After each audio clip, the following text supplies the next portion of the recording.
We are live. We're alive. I'm going to blast off, and we're going to get into in Israel Sunday. I haven't seen another prominent right-wing figure died in the United States of America, and his name was Charlie Kirk. That's right. Benjamin Netanyahu is making the rounds on television talking about how wonderful Lindsey Graham was. Now, of course, that's probably not great for Lindsey's legacy, especially considering that everybody fucking despises Benjamin Netanyahu. But I guess it's honest. But one must ask the question. Sure, it's honest. But what did he do to Lindsey Graham? What did he do to Lindsey Graham? In any case, ladies and gentlemen, you were expecting me to give you a polite eulogy of Lindsey Graham to lie to you about his background. Well, expect no more. The only redeemable aspect of Lindsey Graham's existence was the fact that he was probably a gay man. But even then, he turned that into an issue with how homophobic he and his party were. A fierce defender of the genocide in Gaza, Lindsey Graham never met a baby in the third world he did not want to evaporate with American munitions. Do we have a blast off meme, ladies and gentlemen? Do we have a blast off meme? If not, I'm just going to go with Lindsey Graham just died, with the Trump take. And get into it. Do we get a crab rave? You already missed it, my friend. We already started with the crab rave. You already missed it. Yeah, I woke up to 700 text messages. I'm exaggerating a little bit, but I woke up to virtually every single person in my life being like, dude, wake up, turn the fucking stream back on. Lindsey Graham passed away. I've cooked such a great blast off. God damn it. These are such fire blast offs. I missed it. I just went, and this is good too. Flags at Grindr headquarters have been lowered to half mast. Shit. I didn't use that. With the immeasurable thanks to God, we're proud to announce the addition of baby number 5 to the Shapiro family this morning. The baby. Oh my God. Oh my God. Lindsey Graham being born into Ben Shapiro's life. Ben Shapiro's family. Yes, if you want to rewind, all you need to do is subscribe. If you want to rewind to see the crab rave that I started off with, all you need to do is rewind, ladies and gentlemen. And in order to be able to rewind, all you need to do is subscribe. Hasanabi had pranking Lindsey Graham's office. Prank call Graham's office, thought I was Lindsey. Hi, is this Peter? This is not Peter. Are you sure? Tell Peter to come pick me up. I had too much to drink with Michael. Sir, this is Senator Graham's office. I know it's Senator Graham's office. It's me, you fool. Where's Peter? I don't think we have a Peter in our office, sir. I've been seeing Peter. He works for Raytheon. Me and him go and get drinks. It's me, Lindsey. It's late. It was late at night, and I'm still here. I need to pick up ASAP. Yes, sir. Lorenzo. Hello. Yes, sir. Who's Peter? Yes, sir. I can get that for you. That is incredible. That's funnier than, oh my God, it worked. How's Mitch holding up? Now, this is a question that a lot of people are going to ask me because I know I am his emergency contact. Mitch is not doing all right. He has not been responding to my numerous phone calls. Usually at this hour of the day, we'd be having a phone sex style situation going on, and Mitch has not been responding to my phone calls to do the phone sex. And I assume that part of that is because he's probably really taken aback by the news. Okay. He's been ghosting me, and I feel some type of way about it. I think it's really messed up. I know what Mitch meant to him. Or sorry, I mean, God, I'm mixing my dead guys. I mean, sorry, Mitch McConnell is alive. I know what Lindsey meant to him. So he's ghosting me, which is really messed up. Really, really messed up, folks. But yeah. Are you planning on covering the Will Lawrence situation? Yeah, sure. I mean, I think it's so nasty. I hate that stuff so much.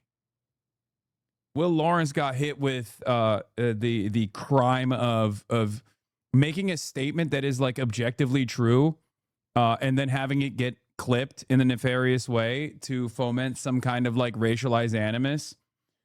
I think, from what I understand, he was literally talking to someone who was like a black organizer, like a young black organizer, about like entrenched black political power within the Democratic Party, offering a setback to further progress, including an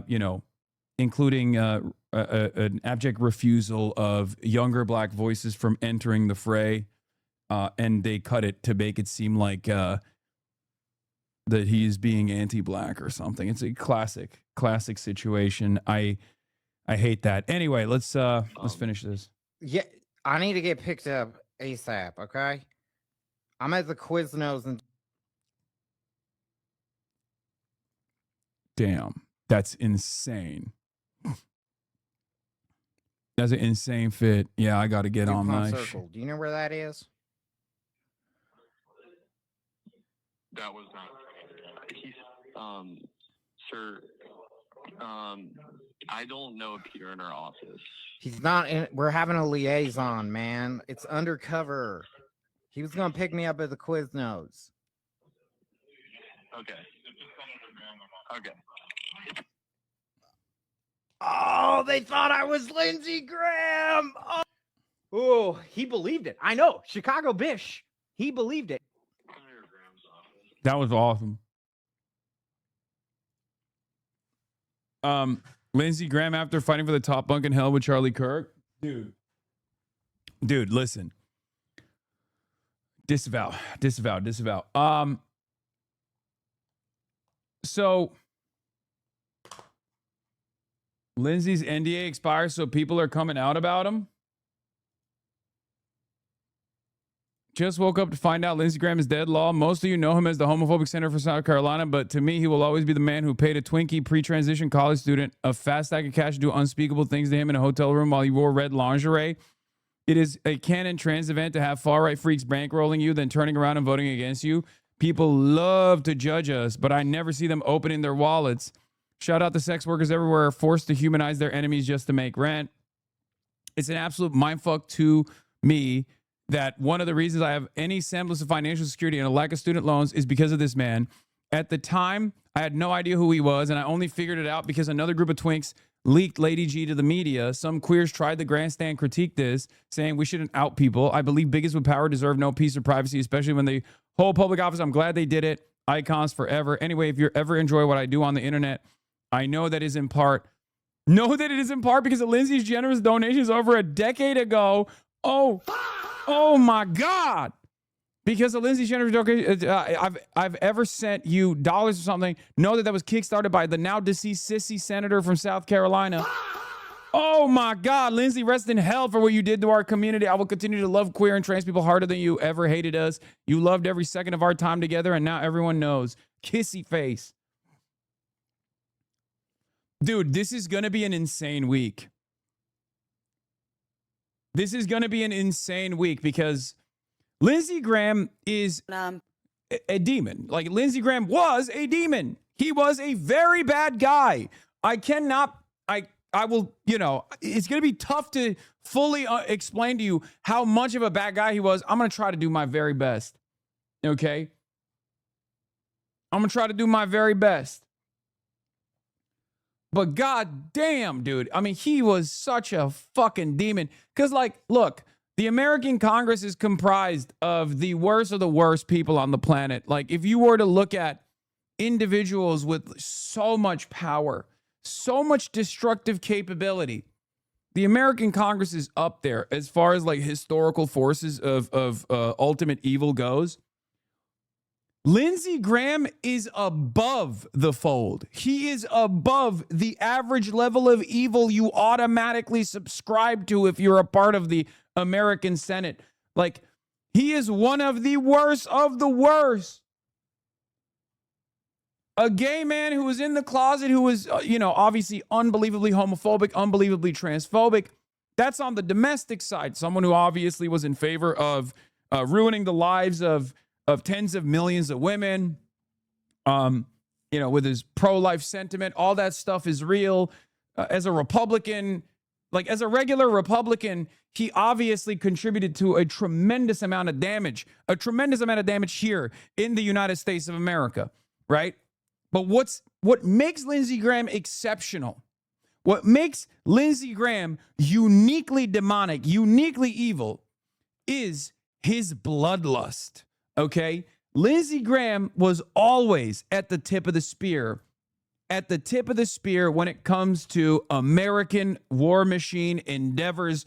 Wherever there was a brown country that was waiting to be bombed, Lindsey Graham was there going, hell yeah, let's do it. Let's do it. I mean, that'd be a great idea. That'd be a great idea. I love Israel. Israel is my favorite. Am Israel high. I say it every day. I say it every day.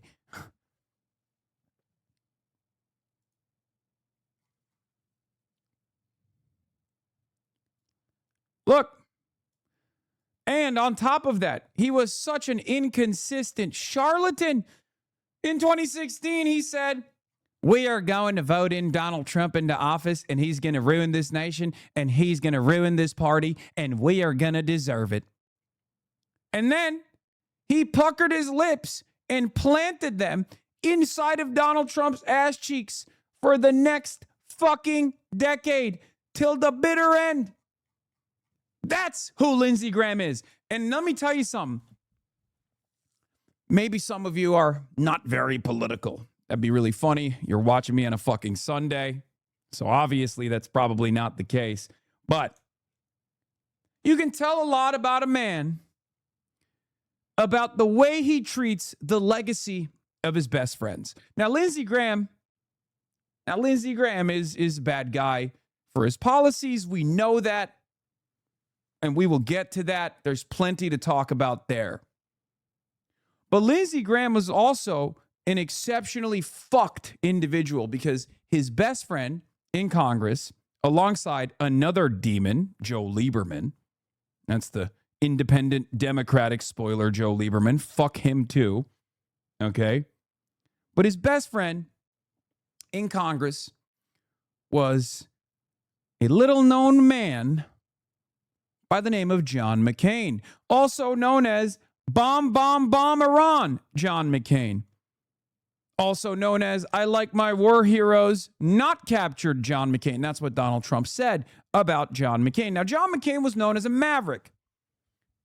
John McCain was known as a maverick because he would every now and then stop the Republican Party from advancing some of the worst elements of their agenda every now and then. He was also a media demon. He was beloved by the media. He was seen as like this reasonable Republican. No such thing exists, okay? We're not doing that kind of bullshit here. But the media loved celebrating this fucking dipshit, John McCain, also another demon, as this reasonable guy. But John McCain and Lindsey Graham were best friends. They were besties. And Donald Trump, till the bitter end, destroyed John McCain's legacy. He ripped into him. When he was running for office the first time, when he was running for the presidency, he very famously said, I like my war heroes that weren't captured. Talking about some of the most brutal, torturous conditions that John McCain had withstood on his way to bomb a light bulb factory when his 7th fucking plane fell in Vietnam. And Donald Trump called him a cuck over and over again. Donald Trump disgraced John McCain, one of his most redeemable qualities. An otherwise demonic person himself. Donald Trump is a piece of shit too. Lindsey Graham was John McCain's best friend. And then, as soon as John McCain died, Lindsey Graham puckered his lips and planted them firmly in Donald Trump's ass cheeks. Firmly. And he stayed there. He stayed there until his last breath. One of the most pathetic, disgusting parasites that you have ever seen in American politics. Think about that. This dude fucked up your homie. Okay, your homie that you were like, that's my war hero. That's my war hero. That's my best friend, John McCain. I love him. You were inseparable. You were inseparable. And Donald Trump shit on him every single day. And then you turned around and you said, fuck my homie. You backstabbing bitch. I don't even like John McCain, but at least I'm honest about my distaste for him. You lived with him for years. And then when he died, you immediately fucking switched up on your day ones. That's the kind of guy Lindsey Graham is. Not a good person, not a good politician, nothing redeemable about him. Okay? Lindsey Graham would say on the dead homie and lie straight up. So when you see the media trip over itself to eulogize this guy because he was nice to them at some point, just remember that's the kind of guy he was. Okay? Anyway, here's a little bit of a taste of what kind of guy he was. Here is Lindsey Graham at the Republican Jewish Coalition. Let's take a look. He recognized Jerusalem as capital of Israel. Why? Because if you got a problem with that, take it up with God. He's the guy that did it, not Trump. So I just want to say, I feel good about the Republican Party. I feel good about where we're going as a nation. We're killing all the right people and we're cutting your taxes. Trump is my favorite president. We've run out of bombs. We didn't run out of bombs in World War II. So, as a coalition of Republicans, some Baptist, some Jewish, we organize ourselves around principles that we love and we cherish. We love individual freedom. We love entrepreneurship. We love capitalism. We love Israel. We love the idea of Israel. We love the struggle they've been involved in. We love them, helping them because you're helping yourself. So to those who worry about these stupid interviews and far off places, don't worry. The Republican Party has figured it out when it comes to Israel. We understand that Israel is a friend of America to the bitter end. Israel comes to me in my dreams. I love Israel. Exhort, thank you for the 100 gifted subs. My friend, thank you. Thank you so much. I'm burning over here. We understand that God blesses those who bless Israel. And where I come from, I figured that crap out when I was 6 years old. God bless you. Thank you very much. Yeah. So Senator Lindsey Graham was scheduled to appear on Meet the Press this morning. It would have been his 64th appearance on this broadcast. We're sending our deepest condolences to his family and colleagues. President Donald Trump and Israeli Prime Minister Benjamin Netanyahu will join us this morning to reflect on his life and legacy, which they did, and we'll talk about it. But first, before we talk about that, here is what this Iranian anchor had to say. And there's numerous clips from Iranian state television. Lindsey Graham, the anti-Iranian senator, has gone to hell. He says, this news is so good that I wanted to read it to you once more. Lindsey Graham, the anti-Iranian senator, has gone to hell. Oh my God, so much Lindsey Graham content. Here, there's something for everything. Here's Lindsey Graham on Cuba. President Trump finished the job that President Reagan failed to do. I am a big admirer of Ronald Reagan, but I'm here to tell you that Donald Trump, in my opinion, is the gold standard for Republicans, maybe any president, and when it comes to foreign policy. Maduro, everybody talked about him. Well, Donald Trump's got him in jail. Cuba's next. They're going to fall. This communist dictatorship in Cuba, their days are numbered. The Iranian regime, the mothership of international terrorism, is about to collapse. The captain of the ship, the Ayatollah, is stone cold dead. I have to apologize. I have to apologize for something. I've led you astray. For the longest time, I've led you astray. I've told you foolishly that evil never dies. And today, I recognize that I was wrong. Sometimes evil does die. Because it's not like Lindsey Graham passed away surrounded by loved ones at the age of 71, far after he had been done with his impact. I mean, he passed away at the age of 71 when he was about to become the senator again, the senator from South Carolina once more. So he had more evil in the tank.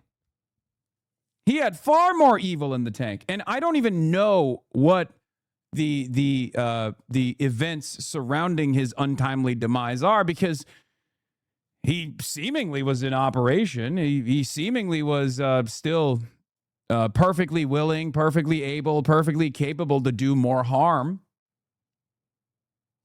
So he had at least one more term in him for sure. He had that dog in him.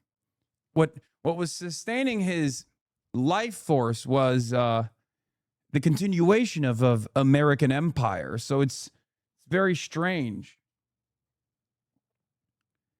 Now, the question is, did he die in Ukraine, or did he actually make it back to the United States of America? Because I'm a little unsure about what happened here.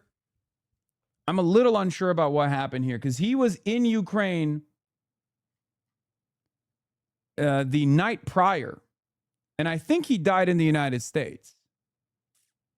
But some people are suspecting that it was a 911 call to his DC home, but is that fake? You know, did he actually make it back? They would not be able to hide it, transporting a body internationally. I don't know. Yeah. I think he died in DC in his home. There is a 911 call, but I saw some conspiratorial minded people speculating that he had died in Ukraine and they're like hiding it or something. I don't know. QAnon is suspecting of foul play. And it's not just QAnon that's suspecting of foul play. But this is really funny. The Islamic regime threatened to kill him 6 days ago. I mean, I don't know why you're giving credit to the IRGC here. You know what I mean? Like, I don't know if they deserve it, but fuck it, you know? It's kind of funny that these guys are all just like immediately saying like, nope, that's the IRGC did it. Okay, I'm sure they don't hate that. I'm sure they love that. Exclusive photos show Lindsey Graham being carted out of his residence while surrounded by emergency medical service workers administering first aid. Now, this is a very different set of circumstances than the Mitch McConnell one. I'll keep it $1.50. He was keeping his promise he made here. How is he doing? Have you heard anything? No, I'm going to go check right now with my office. Okay. And hoping and praying he's doing well, but I'm going to check just right now. Is there a contingency plan if for some reason his no- Connell, how is he?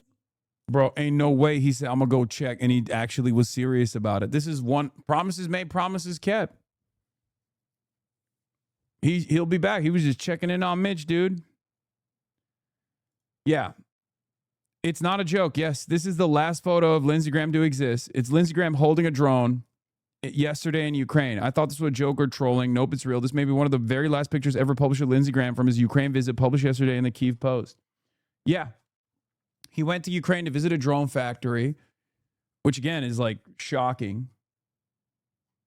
But it's just like it's definitely confusing to me because I mean, he seems fine. His father died of a massive heart attack at 69. Nice. 69. Lindsey has had high blood pressure in his 40s. He was fresh off a 14-hour flight, so pulmonary embolism is likely the culprit. We are also carrying the flame right now at level 6 hype train, ladies and gentlemen.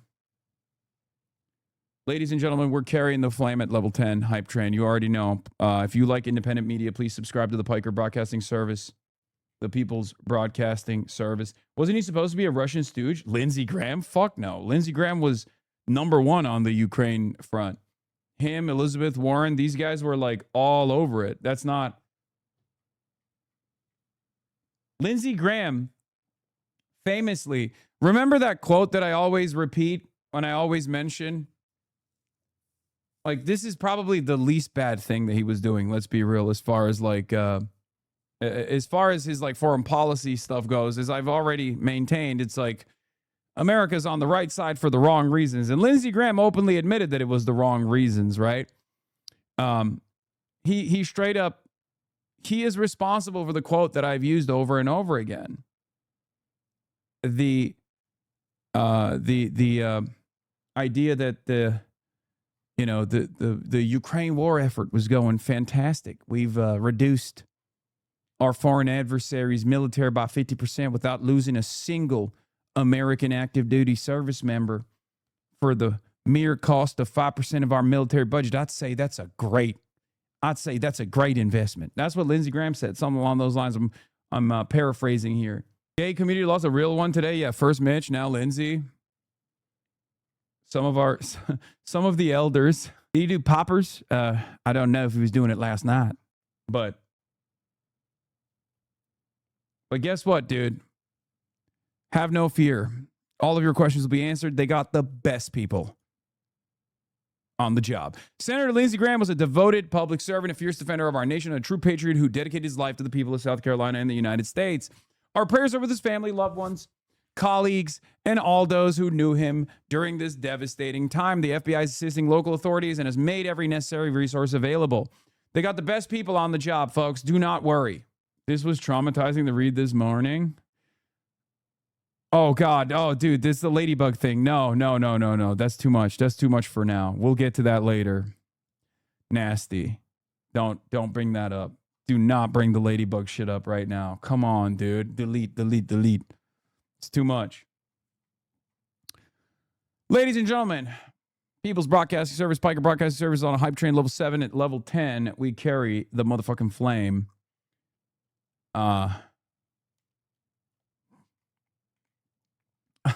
Professor Sayed Mohammed Marandi says, too bad. I wanted him to see the oil market prices on Monday before going to hell. That's crazy. 31 years in office, 0 sexual assault allegations from women. R.I.P. King. That's crazy. Why are you trying to censor the things he loved? No, the ladybug thing is nasty. It's nasty.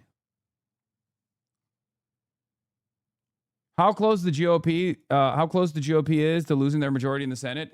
Very close. Problem is we got John Fetterman on the other side. So right now it's 50-50, depending on where Mitch is. You know what I mean?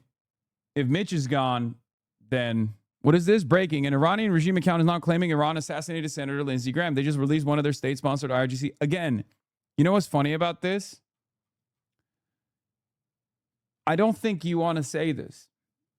If your goal is to, make it more likely that people subscribe to striking Iran, you probably shouldn't give them credit for assassinating Lindsey Graham, who was an objectively repulsive figure.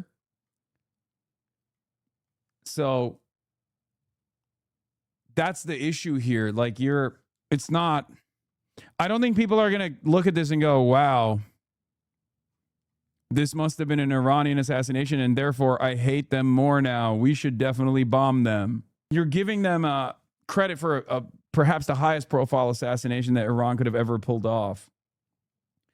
And because he's an unbelievably repulsive figure, it's just, you're not going to win a lot of favors.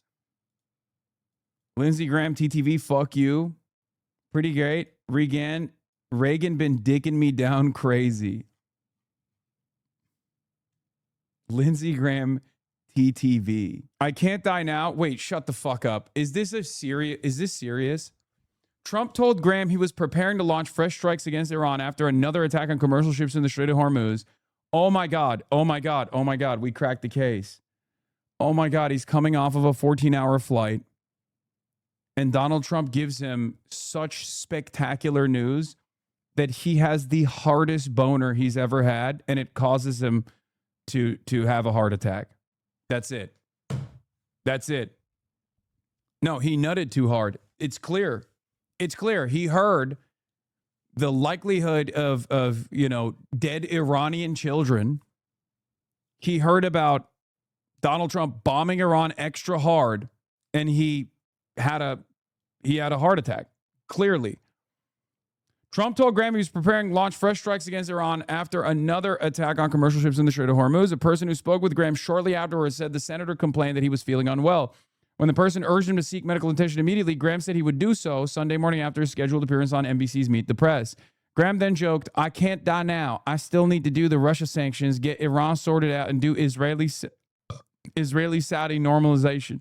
It's kind of crazy that no one is taking into account. First of all, we're at level 8 hype train, by the way. If you give subs and subscribe, we can carry the flame at level 10. We're at level 8 hype train, folks. Level 8 hype train. Subscribe to independent media. Piker Broadcasting Service, the People's Broadcasting Service, for tomorrow's news today.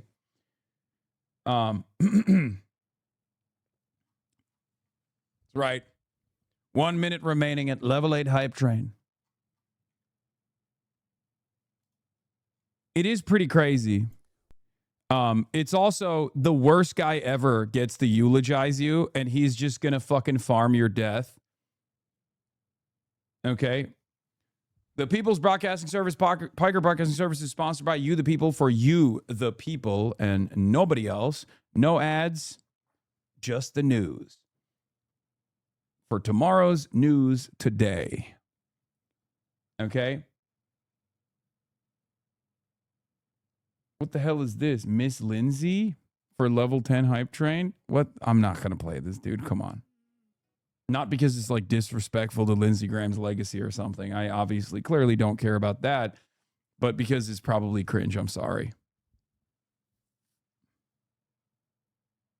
Yeah, Lindsay had the "judge me by my enemies. At least they use a good photo of me. Judge me by my enemies." That's our line. I show speed reaction.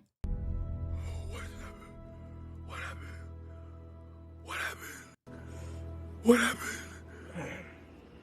What happened? What happened? Wallahi, what happened? Wallahi, what happened? What? Okay. Not a great week for people named Graham. Oh, for sure. For sure. Not great. That is crazy. Let's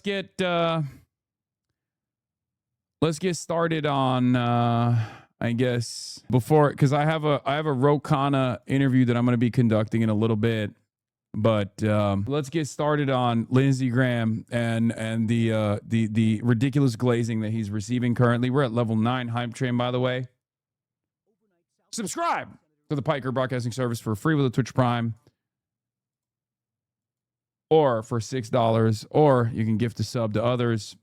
A subscription to the Piker Broadcasting Service allows you to rewind. It allows you to send me links. And also, if we get to level 10 hype train, we will carry the motherfucking flame as always. ABC 7 played the most insane. I'm hearing that on his deathbed, Senator Lindsey Graham unhesitatingly recited the, okay, I hate I'm beginning to hate he said the Shahada on his deathbed and he received the light of Allah memes. It's just so overdone at this point. It's so overdone. Okay, I disavow. All right, let's get to his legacy. Once again, about to be level 10 hype train. 1 minute remaining. Less than 1 minute remaining at 86%. Level 10 hype train. Level 9 hype train. South Carolina Senator Lindsey Graham, one What of is the most this? powerful and prominent. Piker describes feeling sad after both of Hassan's polycule members passed away. R.I.P. Lindsey. Overdone by you? I know. I say it all the time. And level 9 hype train is complete. Level 10 hype train is here. We will, of course, carry the flame. It's always going to be weird hearing someone with the mannerisms of Blanche from Golden Girls calling for mass extermination. Yeah. Yeah, we need to. So when we were faced with destruction as a nation after Pearl Harbor. Yeah, we'll get to his choice quotes about why he's a demonic figure in a second. But before we do that, it's time to carry the motherfucking flame.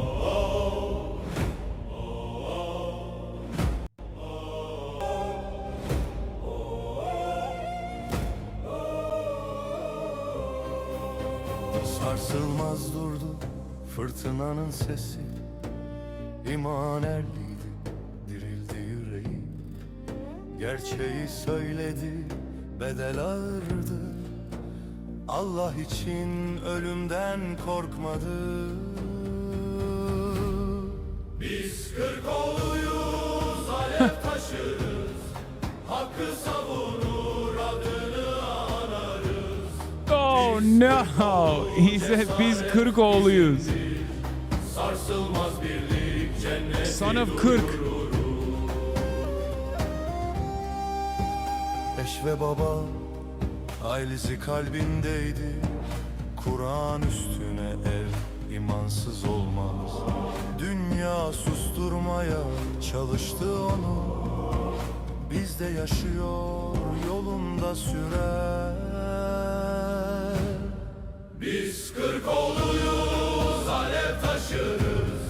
Hakkı savunur, adını anarız. Biz Kırkoğlu, cesaret bizimdir.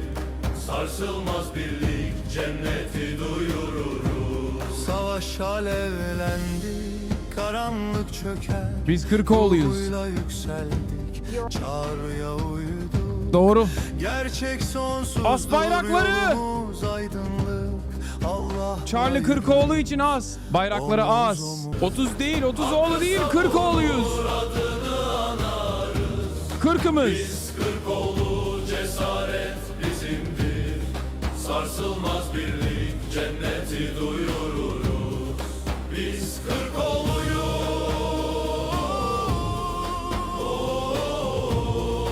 Sonsuza dek var. Biz Kırkoğlu'yuz. Allah ile var. This is a banger. If you understand Turkish, this is fire. Also funny because Kırk also means 40. So they're saying it's the son of 40. Never forget Lindsey Graham's greatest legacy, his final achievement, obviously. Lindsey Graham's quest to sell Trump on striking Iran. This was extensively covered. Lindsey Graham has also said this about what to do in Gaza. And this is before he even sold the concept of striking Iran by flying to Israel over and over again. So yeah, we will pour one out for Lindsey. You know, when you have a bunch of Mossad agents who work tirelessly to develop blackmail for the most blackmailable man on the planet, think about all of the work that went in to the Mossad blackmail file, and now it's for nothing. He's dead. He died. Like, think about all the work, all the tireless work that a Mossad agent had to go through to literally create and film and you know, facilitate. All of that blackmail is now for nothing. It's all gone. It amounts to nothing. All the videos he had to edit, all of that. So when we were faced with destruction as a nation after Pearl Harbor, fighting the Germans and the Japanese, we decided to end the war by bombing Hiroshima and Nagasaki with nuclear weapons. That was the right decision. Give Israel the bombs they need to end the war they can't afford to lose, and work with them to minimize casualties. Well, can I say this? Why is it okay for America to drop 2 nuclear bombs on Hiroshima and Nagasaki to end their existential threat war? Why was it okay for us to do that? I thought it was okay. To Israel, do whatever you have to do to survive as a Jewish state. So when we were faced with destruction as a nation after Pearl Harbor, fighting the Germans and the Japanese, we decided to end the war by... Yeah, that's what, here's Lindsey Graham on Meet the Press in one of his 67 different Meet the Press interviews. Lindsey Graham is over here advocating to nuke Gaza. That's the kind of guy he was. That's the kind of guy he is. And we will not be letting Lindsey Graham get away in the aftermath of his death. We're not going to let mainstream media, whitewash and launder his reputation because he was an accessible guy. Because remember, for a lot of people in the media, they care a lot about access. They care about their own personal experiences, right? So if Lindsey Graham is like kind to them, and there's plenty of people who will tell you like how kind he was, right? There's plenty of people who will turn around and tell you how kind Lindsey Graham was, how great Lindsey Graham was to them personally. I don't care. Okay? I don't care. The reason why I don't give a shit is because he's a fucking politician. Okay? And if you're a politician, I care about your output. If you're a public servant, I care about what you have done to serve the public. And Lindsey Graham is horrible. He's horrible. He was a horrible monster. And not only that, but he was also a hypocritical monster too. Here's a montage of what Lindsey Graham thought of Donald Trump before he became a lackey and humiliated himself. Remember, I want to talk. This, by the way, is the same Donald Trump who destroyed Lindsey Graham's best friend. So if you want to know what he was truly like in person as well, like what, if you can't comprehend that the most consequential element of Lindsey Graham's legacy is his actions that he took in office, even as a guy, even as just like a regular person, if you turn around and become besties with the president who destroyed, who constantly shit on your supposed best friend, John McCain, then I don't think you're a good guy at all. Talk to the Trump supporters for a minute. I don't know who you are, and I don't know why you like this guy. He's a race-baiting, xenophobic, religious bigot. He doesn't represent my party. He doesn't represent the values that the men and women who wear the uniform are fighting for. I think he's a kook. I think he's crazy. I think he's unfit for office. And I'm a Republican, and he's not. He's not a conservative Republican. He's an opportunist. He's not fit to be president of the United States. He's disparaged women. He has an 80% disapproval rating among Hispanics. At the end of the day, he would be the most flawed nominee in the history of the Republican Party. He accuses most illegal immigrants of being rapists and drug dealers. He plays into the idea that maybe Obama is a Muslim. 70% of us in South Carolina believe that Donald Trump is not a conservative Republican. We think that he's unfit for office, that he would be a terrible commander-in-chief. He doesn't have the temperament or judgment. I think Donald Trump is a political car wreck, and people slow down and look at the wreck, but they eventually move on. I want to talk to the... Like, objectively, this kind of sentiment in 2026, can you imagine any Republican saying this shit in 2026? This was 2015. Now, we know that they were fake and phony, and they were doing the same racial agitation that Donald Trump was doing as well. It's just the difference is Donald Trump was saying the quiet part out loud, whereas these guys kept it to dog whistles. Donald Trump was not dog whistling. He was using a bullhorn, right?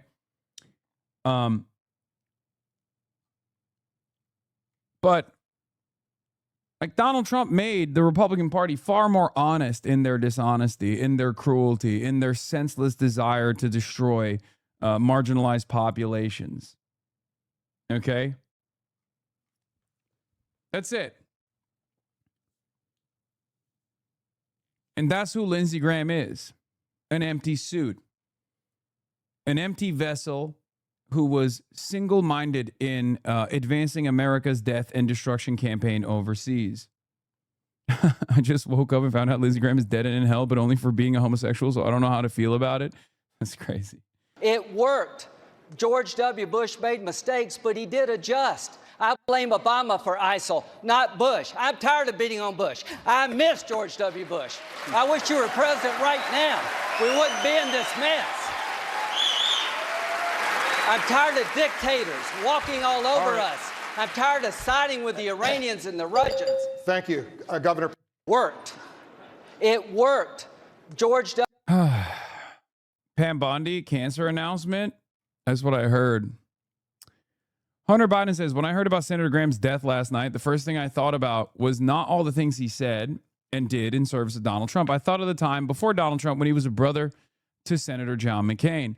A time when senators from different parties could fight about politics and still be friends. A time when a conservative Republican from South Carolina could say of my father, if you can't admire Joe Biden as a person, you've got a problem. He's the nicest person I've ever met in politics, as a good man as God ever created. That is the Lindsey Graham the Senator Graham I will remember today. Not because I've forgotten what came after, because in that memory there is hope. Hope for a country where brothers can fight like hell over policy and still share a meal. I will, and a laugh, and the loss of people they love, I will choose to remember a time before Trump. See, this is, for those of you who don't understand, what this is just an unbelievably out-of-touch person. Hunter GPT strikes once again. Okay? This is just like, wasn't it great when politicians could just like laugh with one another?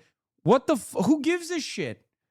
I don't care if politicians are straight up trying to engage in the act of fisticuffs, as long as my political agenda that I believe is truly going to materially improve the working class's lives is being enacted. Okay? That's what politics is. And these guys are playing fucking theater. Who fucking cares? Who cares if he was nice to you, man? I don't give a shit. If someone is an asshole to me personally, and I've made it very clear, look, I have more access to campaigns and candidates and politicians than I ever have in my fucking career. And what do I always tell you? Some of them I like personally. But even if they were pieces of shit to me, as long as they're fucking carrying the agenda of the working class, I don't give a shit. Put the policy in the fucking bag. That is what we should care about. None of this other stuff. This isn't a game, okay? This isn't theater. This is real life. These people are public servants. They should be measured by their impact. They should be measured by the bills that they advanced, the ideologies that they advocated for. They should be remembered by that, their track record, okay? This is even more consequential than, I don't know, like a famous baseball player passing away or something. Because at the end of the day, even then you reflect on their legacy by looking at their output. But like a baseball player is not bombing Iran. You know what I mean? A baseball player is not going on Meet the Press and being like, we have to literally destroy, we have to nuke Gaza. It's bullshit. Totally ridiculous. Lindsey was thanked by Bibi on Fox and called Patriot for being an Israel supporter so blatant. I know, we're going to talk about it. Hold on, we're going to get there. So just remember, it's like if you're a regular, if you're average Joe, okay, if you're a regular person, why the fuck would you care about if Lindsey Graham was nice to the people that Meet the Press or not? That doesn't have any impact on your life. You care about the policies. You care about his output. You care about what wars Lindsey Graham agitated to get us into. The last one being the quagmire that we're stuck in that killed a ton of Iranians, including 170 little girls in the Minab school, that has caused chaos all over the world. Till his last dying breath, as is reported, he was continuing, he was advancing the interests of American empire, which does not advance your interests. It's just death and destruction in the periphery and nothing for you regardless. Republican lawmakers of the last 2 decades passing away at the age of 71. Washington, D.C. EMS dispatched to Graham's home on Saturday night for a man in apparent cardiac arrest. Cardiac arrest. At 2 in the morning Sunday, Graham's office putting out this statement saying the senator died from a brief and sudden illness, adding Senator Graham's family appreciates prayers at this time and asks for privacy during this incredibly difficult period.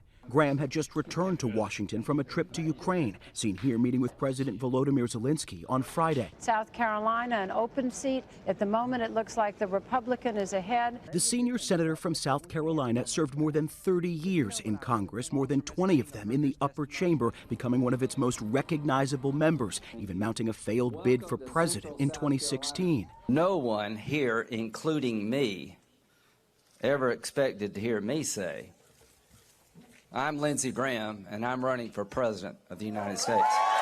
He went from political foe of President Trump's to one of his closest allies in the United States Senate, a persistent advocate for Ukraine in its defense against Russia. President Zelensky calling Graham a true defender of freedom, a staunch advocate for Ukraine, and a determined leader. In recent months, Graham also intensely backing President Trump's war in Iran.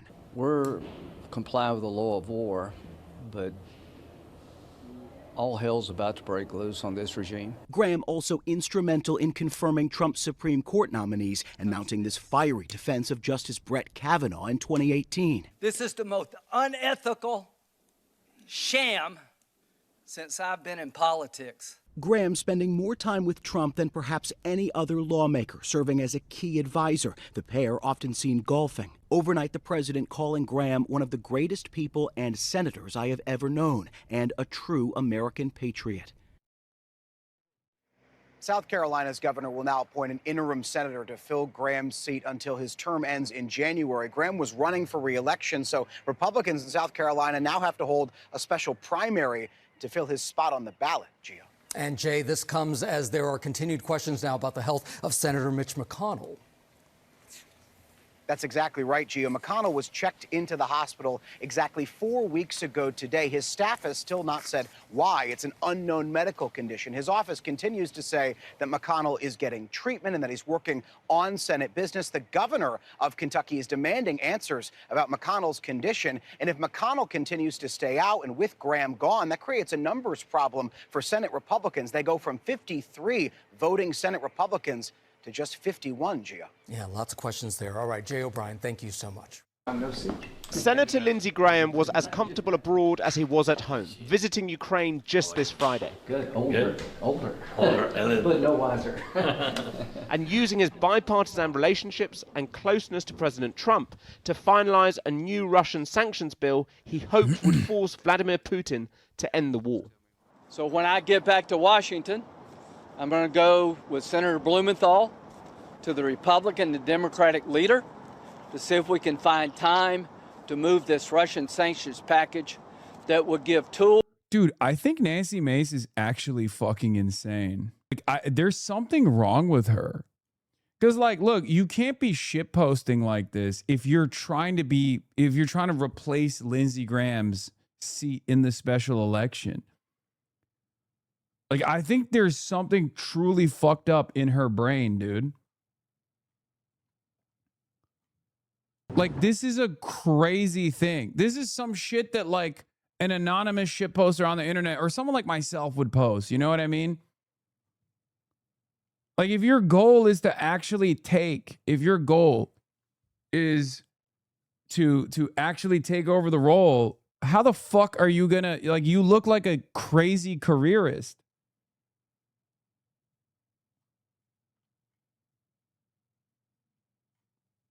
Just when I thought I was out, they pulled me back in. Yeah, she's saying that she's running for Lindsey Graham's open seat now, like moments after he died. And you know, I just don't think that that is going to look good for people that are, I guess, maybe heartbroken. I assume there's some people who are fucking heartbroken, right? Like, I don't know. I don't know, man. Anyway, let's continue. To President Trump to help end this war. Yet Graham died in Washington on his return after a brief and sudden illness, his office said. He served in Congress for more than... Like the Republicans, are they even heartbroken? I don't know. I just, there's whatever. 30 years representing his native South Carolina. He was meant to appear on NBC's Meet the Press today. Instead, President Trump and Israeli Prime Minister Benjamin Netanyahu spoke in his place.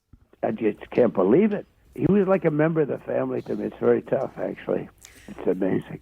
Mr. President, He was such an advocate. I think America has lost a great patriot. Israel has lost one of the great champions of the American-Israeli alliance. Graham first entered Congress in 1995 and was one of the House managers during the impeachment trial of Bill Clinton. I have lost no sleep worrying about the fact that Bill Clinton may have to be removed from office because of his conduct. I have lost tons of sleep thinking he may get away with what he did. When he joined the Senate in 2003, he made his name as a foreign policy interventionist, supporting the Iraq War and hawkish on Iran way before Trump's recent military interventions. As the Iranians claim the Strait of Hormuz is closed and fire missiles at US interests, Washington says the strait is in fact open as they launch strikes on Iran. The return to hostilities matches what Graham said recently, that diplomacy won't work, and called on Trump to go harder. If Iran contests control of the Strait of Hormuz by the United States, we will obliterate them. Graham was one of the Trump administration's staunchest defenders, backing Supreme Court nominee Brett Kavanaugh amidst allegations of sexual assault. You've got nothing to apologize for. This is the most unethical sham since I've been in politics. And despite being pro-Ukraine, he called on Zelensky to resign or change after clashing with Trump. You're gambling with World War III. What I saw in the Oval Office was disrespectful, and I don't know if we can ever do business with Zelensky again. Like, he's such a piece of shit. Like, his claim to fame is like the spearheading the bipartisan effort as the Republican for Ukraine and like being tight with Zelensky. And the moment that Donald Trump turned on Zelensky, he turned on him too. Like, he is a literal demon, bro. He is just he was such a bad dude. Notice they aren't mentioning his love for South Carolina, Lamau. Yes, because he was like the foreign policy guy. That's why I have so much smoke for him. For many critics, this was all an astonishing U-turn, because when Graham ran for the Republican presidential nomination a decade ago, he did not mince his words on Trump. He's a race-baiting, xenophobic, religious bigot. And you know how you make America great again? Tell Donald Trump to go to hell. And he claimed after January the 6th that his newfound friendship with Trump was over. All I can say is count me out. Enough is enough. Yet the man who... No, it wasn't. No, it wasn't. Honestly, the only thing I know him for, the whole Supreme Court use my words against me embarrassment, yeah. voted to impeach Clinton did not vote to impeach Trump. In Graham's final days, he worked alongside other members of Congress to convince the White House to increase its support for Ukraine, meeting Zelensky in Ankara during the NATO summit and again days later in Kyiv. The Ukrainian president said Graham was a true defender of freedom and that America and the world had lost a determined leader. And joining me now is Prime Minister of Israel, Benjamin Netanyahu, another longtime friend and ally of Senator Lindsey Graham. Prime Minister Netanyahu, welcome back to Meet the Press, and my condolences to you. Well, thank you. I'm frankly in a state of shock.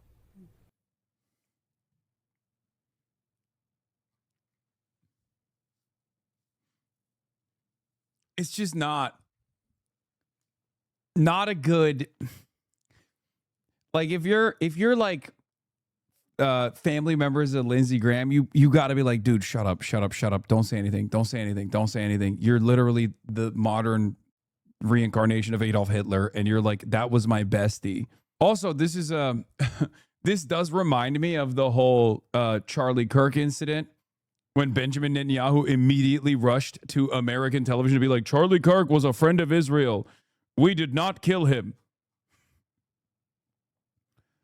He was the best friend that Israel could ever have. Obviously, with Lindsey Graham, it's a little bit less believable, considering that, I don't think Israel's the one country Lindsey Graham was never turning on, okay?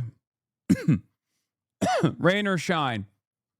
Because he even turned on Ukraine. But there was one country that took the highest priority for Lindsey Graham. It wasn't the American country, the American countryside. Certainly wasn't South Carolina. It was the nation state of Israel. Am Israel high. Because as President Trump said, Lindsey was so vibrant. He was so full of life. He was so full of energy and dedication that it's hard to accept the fact that he is no more. I think America has lost a great patriot. Israel has lost one of the great champions of the American-Israeli alliance. And frankly, I've lost a beloved friend who I've had for many decades. There's just no one like him. Well, Mr. Prime Minister, Senator Graham was one of the leading voices advocating for Israel, advocating for expanding the Abraham Accords. Every time I talked to him, he wanted to talk about this. Mr. Prime Minister, what does his loss mean? Dude, again, this is the media being so unbelievably out of step with the public. Like, they're having a conversation about Lindsey Graham's legacy that they feel best honor him, right? Every normal human that hears that from South Carolina all the way to California are going to be like, yeah, no, we know that, which is why we fucking hate him. He was a rapacious brown noser, both literally and figuratively. And not only that, he was spineless. And he placed the interests of Israel above the interests of Americans every single day.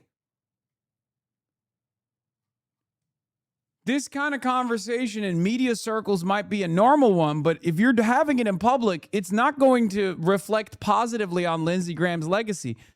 I'm glad that they are unintentionally doing the correct thing, which the media rarely ever does. Because the positive way to cover Lindsey Graham is to say, like, he was a diligent worker, he was tireless, he was the best at finding bipartisanship, he was nice to me, all this shit, right? He always stood for American interests. He stood for the interests of South Carolinians. They're not doing any of that. They're just like, he loved Israel. That's the only thing he cared about till his last breath, actually. Not only for you, but the people of Israel. What do you think the impact is globally? In Israel, it's grief. In Iran, it's celebration, because Lindsey never confused good and evil. He knew exactly where the Iranian regime is. He thought it was a great danger, not merely to Israel and to America's allies in the Middle East, but to America itself. And he just never wavered. You know, he was so clear. He had clarity, he had courage. He had the convictions that he believed were at the basis of America. That's I always use it like the Superman comics. You remember freedom, justice, and the American way. He represented these traditional values, and Kristen, he never flinched. Isn't it so odd that a congressperson died and the media is asking about the opinion of a foreign country's leader about him? Why the fuck are we talking about the feelings of Israeli citizens right now? What do you mean? That's the president. We interviewed the fake president and the real president on Meet the Press on Sundays. You know? He was absolutely uncaring about the winds of fashion. You know, he believed something, he spoke about it directly and with candor. And if he wanted to tell me something unpleasant, he would do so, you know, in his southern drawl. And sometimes I always say that I knew something bad was coming when he said, well, you know, you want to take it from a good old southern boy from me who doesn't know much about the world, and then he'd bring it in, you know. He was so smart and so full of conviction and dedication that it's these qualities, and I think the president spoke about it. He was at once a great politician, but I think beyond that, I think he was just an incredible patriot. Let's see what people are saying. Hold on. Last time he came out and said something similar, he came out to say he had not killed Charlie Kirk. Tells you all you need to know. He lost someone who would put all of the needs of America's greatest ally ahead of any of the needs of the people of the U.S. The fact that we go straight to Israel for their feedback says a lot. AIPAC is for sure going to try to install a new puppet in his place. Don't worry, NBC. I'm sure AIPAC is busy buying Lindsey's replacement. This is what I mean. This is what I mean when I when I'm telling you, like, they're so out of step that they think this honors his legacy. And surely, from the perspective of Lindsey Graham, this is honoring his legacy, right? But the average person that hears from the fucking war criminal leader of the apartheid state that they do not like are not going to reflect positively on Lindsey Graham's legacy, and they shouldn't. So the media, being so out of step with the needs of the masses, is unironically doing the correct thing unintentionally by reflecting on Lindsey Graham's legacy with accuracy. For America. You talked about the fact that he has as many friends and some enemies. You heard President Trump say he could be a tough cookie. He talked about the fact that Iran had threatened him. Did he have concerns? How did he process the fact that he was quite outspoken and not afraid to engage in tough debates? Well, he was absolutely fearless.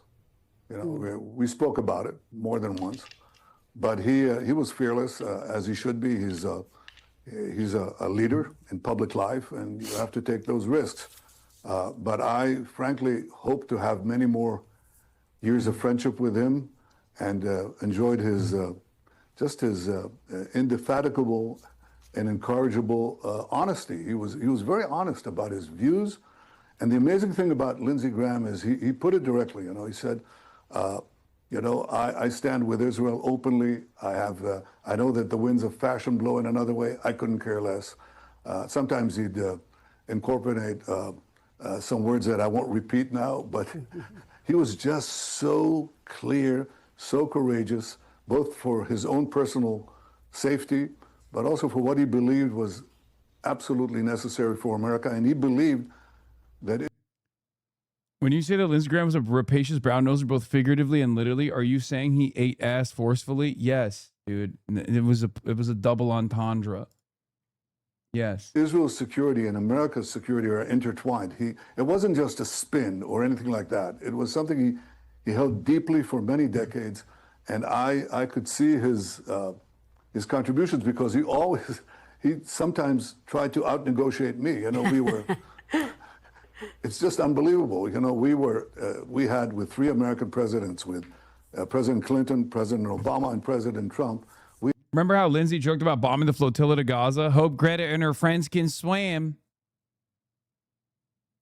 Monster. Just a straight up fucking monster, dude.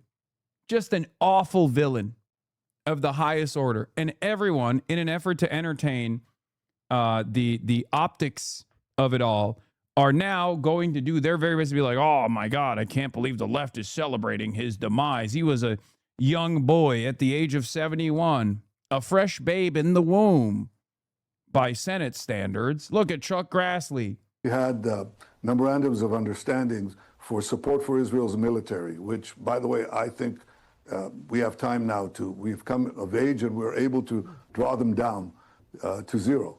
But he would argue with me. He would say, no, you know, for ballistic missile defense, that's important for you. It's important for America. Whatever is the number, it has to be bigger. And I said, Lindsey, we can do with a smaller number. He said, no, you can't. And then he would go to the Senate and actually, can you imagine this? He would outbid the Prime Minister of Israel. He said, I'm not getting a single vote in South Carolina for that because, you know, there are very few Jews in South Carolina. And the people, yes, they support Israel, my constituency, but I support Israel. And I think you need more. And I'm going to fight for this. This is who Lindsey Graham was. He went with his convictions. And yet he was an amazingly able politician to be able to talk to people on the other side of the aisle, and he did that very often. He loved engaging in the debate, and it's so fascinating to hear you say that he was not afraid to out-debate you on this core issue for Israel. If he were here today, and it's still just such a shock that he's not, he would want to talk about Iran. He would want to talk about the conflict with Iran. What is happening, bro? Throughout the course of this week, he thought, what is happening? They're like, we're honoring his legacy by manufacturing consent to go wage war with Iran at the behest of a foreign nation state. What the fuck is going on? He would have wanted this? Am I losing my mind? I mean, he is a single issue voter. It's just crazy, right? Lindsey Graham's supposed political shifts, his move from being a fierce Trump critic to one of president's biggest ass kissers makes sense when you realize that Graham's core political commitment was to sociopathic militarism. He would take any tactical stance to further that cause. It's true. In some ways, I guess it is the best way to honor his legacy. This is what he would have wanted. It's true. Use even my death and my legacy to... It doesn't even matter if you remember me fondly or not. Use my death and my legacy to advance American militarism further. That a more robust military operation was needed in this moment after President Trump had declared the ceasefire over. Do you agree with that, or are you on the same page with President Trump about that? How do you see this moving forward? I think President Trump wants to exhaust the possibility of achieving an agreement, especially on the nuclear issue, through negotiations.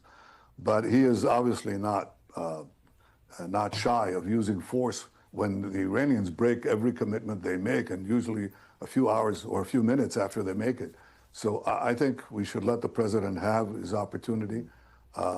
Israel is keenly grateful for the fact that America and Israel joined forces to prevent Iran from getting nuclear weapons and the means to deliver them, not only against us, Rokan is going to be on in 2 minutes, but against the entire West and against the United States. Now, people don't understand how close that was. And the fact that we had these two operations, which... No, we do understand how close Lindsey was. We do understand it, as a matter of fact. We understand it perfectly. But, thank you for repeating it, I guess. He talks about Roe in this interview as well, yeah. Called Midnight Hammer and Epic Fury. We call Rising Line and Roaring Line. We actually drove it back. We removed this immediate and present danger of Iran with nuclear weapons that would have posed a danger to everybody. And I think that Lindsey was unabashed. He talked to me about it. He said, you have to do it. You have to do it. He came to me and said, Bibi, you have to do it. You have to knock out these nuclear weapons program before they knock us out. He was very clear about that. By the way, as was President Trump throughout the many years that I've known him. He didn't move, he didn't say, oh, well, maybe it's not fashionable to say it now. Maybe public opinion has turned against it. He couldn't care less. I mean, he was aware of it, but it didn't change his convictions. And he did what he thought was good for America. And he thought that a strong Israel is good for a strong America, and vice versa, of course. Before I let you go, I do want to give you the opportunity, if you would like, to respond to Congressman Ro Khanna. He is going to be on this broadcast. He says he visited the West Bank. He was blocked by settlers wielding guns. He says the IDF did not help defuse this situation. Do you have any comment on that this morning, Mr. Prime Minister? Yeah, we're a country of laws, and people who break the law, we take them to court. In the West Bank, in Judea and Samaria, we've had thousands of attempted attacks and warnings against terrorist activities, against innocent Israelis, families, mother with their children driving along the road. They're stopped by terrorists and they kill them. And this has happened again and again and again. There is a vigilante effort, not by the settler community. They're 99.9%. Law-abiding citizens. They work, they serve in the army, and so on. There are 150 juvenile delinquents that are not part of that community. They come from the other parts of Israel. I don't want vigilantes of any kind, and we are working to put them under the law. But I think if we put things in perspective, we should see that we have thousands of attacks and some few, but obvious breaking of the law, then we apply the full measure of the law against them. Israel, unlike our neighbors, is a democracy and a country of law, and we act against those who break the law. Well, all right. So on that note, now that we heard from Benjamin Netanyahu, we will have a unique opportunity to hear from Congressperson Ro Khanna, Democrat from California 17. in right now, as a matter of fact. I will be, Ro Khanna will be joining me on the broadcast. Ro Khanna will be joining me on the broadcast right now, and we will be talking about his experiences in the West Bank. Hold on one second. Hello, welcome, Congressman Ro Khanna. Welcome back to the broadcast. I'm doing all right. How are you doing? You had a fairly traumatic experience, from what I understand. You went to the West Bank, and you were, by your own admission, detained for over an hour, first by some settlers in the West Bank, and then also by the Israeli Defense Force. And that the tension continued when they arrived on scene.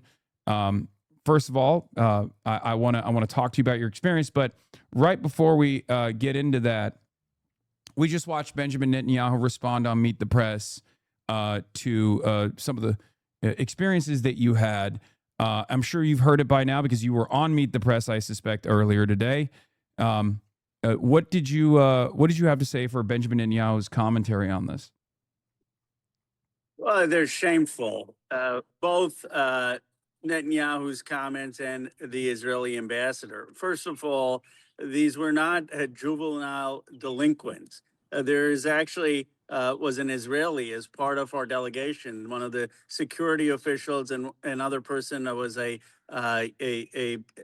expert in settler violence, and they gave an interview of what happened. So if people don't believe me, if they don't believe the New York Times photographer's account, they can listen to that account. And what happened was that there were violent settlers who surrounded our van, brandishing M4s and fully armed, kicking the tires of the van, blockading our van in, wiping the windows, taunting us, laughing at us, videotaping us. Why were they there? Because we had the audacity to go to see the Zanuda village that had been burned and destroyed by Yanan Levy, who is an extremist Israeli settler. By the way, we also met earlier, a few hours earlier, Ottawa's brother, Khalil, who Yolan Levy murdered in cold blood. It's on a phone. You can actually see the video.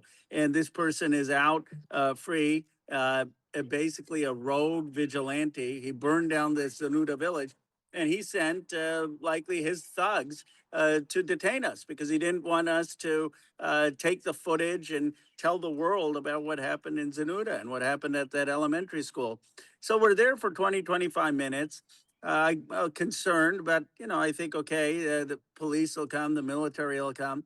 So the IDF shows up, and I think, okay, great. They're going to clear us. We're going to get on our way. And they, to my shock, further the blockade. They watch as these settlers call reinforcements. More of their settler friends come in to have cars parked blocking us in. And 4 female soldiers of the IDF block us. At this point, our security person who speaks Hebrew and the Israeli gentleman go to speak to the officers, explain that it's an American delegation, explain that we're in touch with the American embassy. And the soldiers basically curse them out and say, "We don't care that they're Americans. They're on our land. They're on the settlers' land right now, and you will stay here." Now, fortunately, we talked to David Brownstein at the embassy. He's a career person, number 2 person there. He finally got to someone high up in the Israeli government, and they send a police force. And by the time the police got there, about 75 minutes in, the violent settlers rushed away and the IDF rushed away, and we were allowed to go on. But it was a 75-minute detention, and Netanyahu needs to prosecute Yanan Levy. They need to prosecute these extreme settlers. They need to open an investigation into the IDF. But what was even more offensive than Netanyahu's responses, and knowing that I was detained, an American congressman, was the Israeli ambassador's responses on Face the Nation.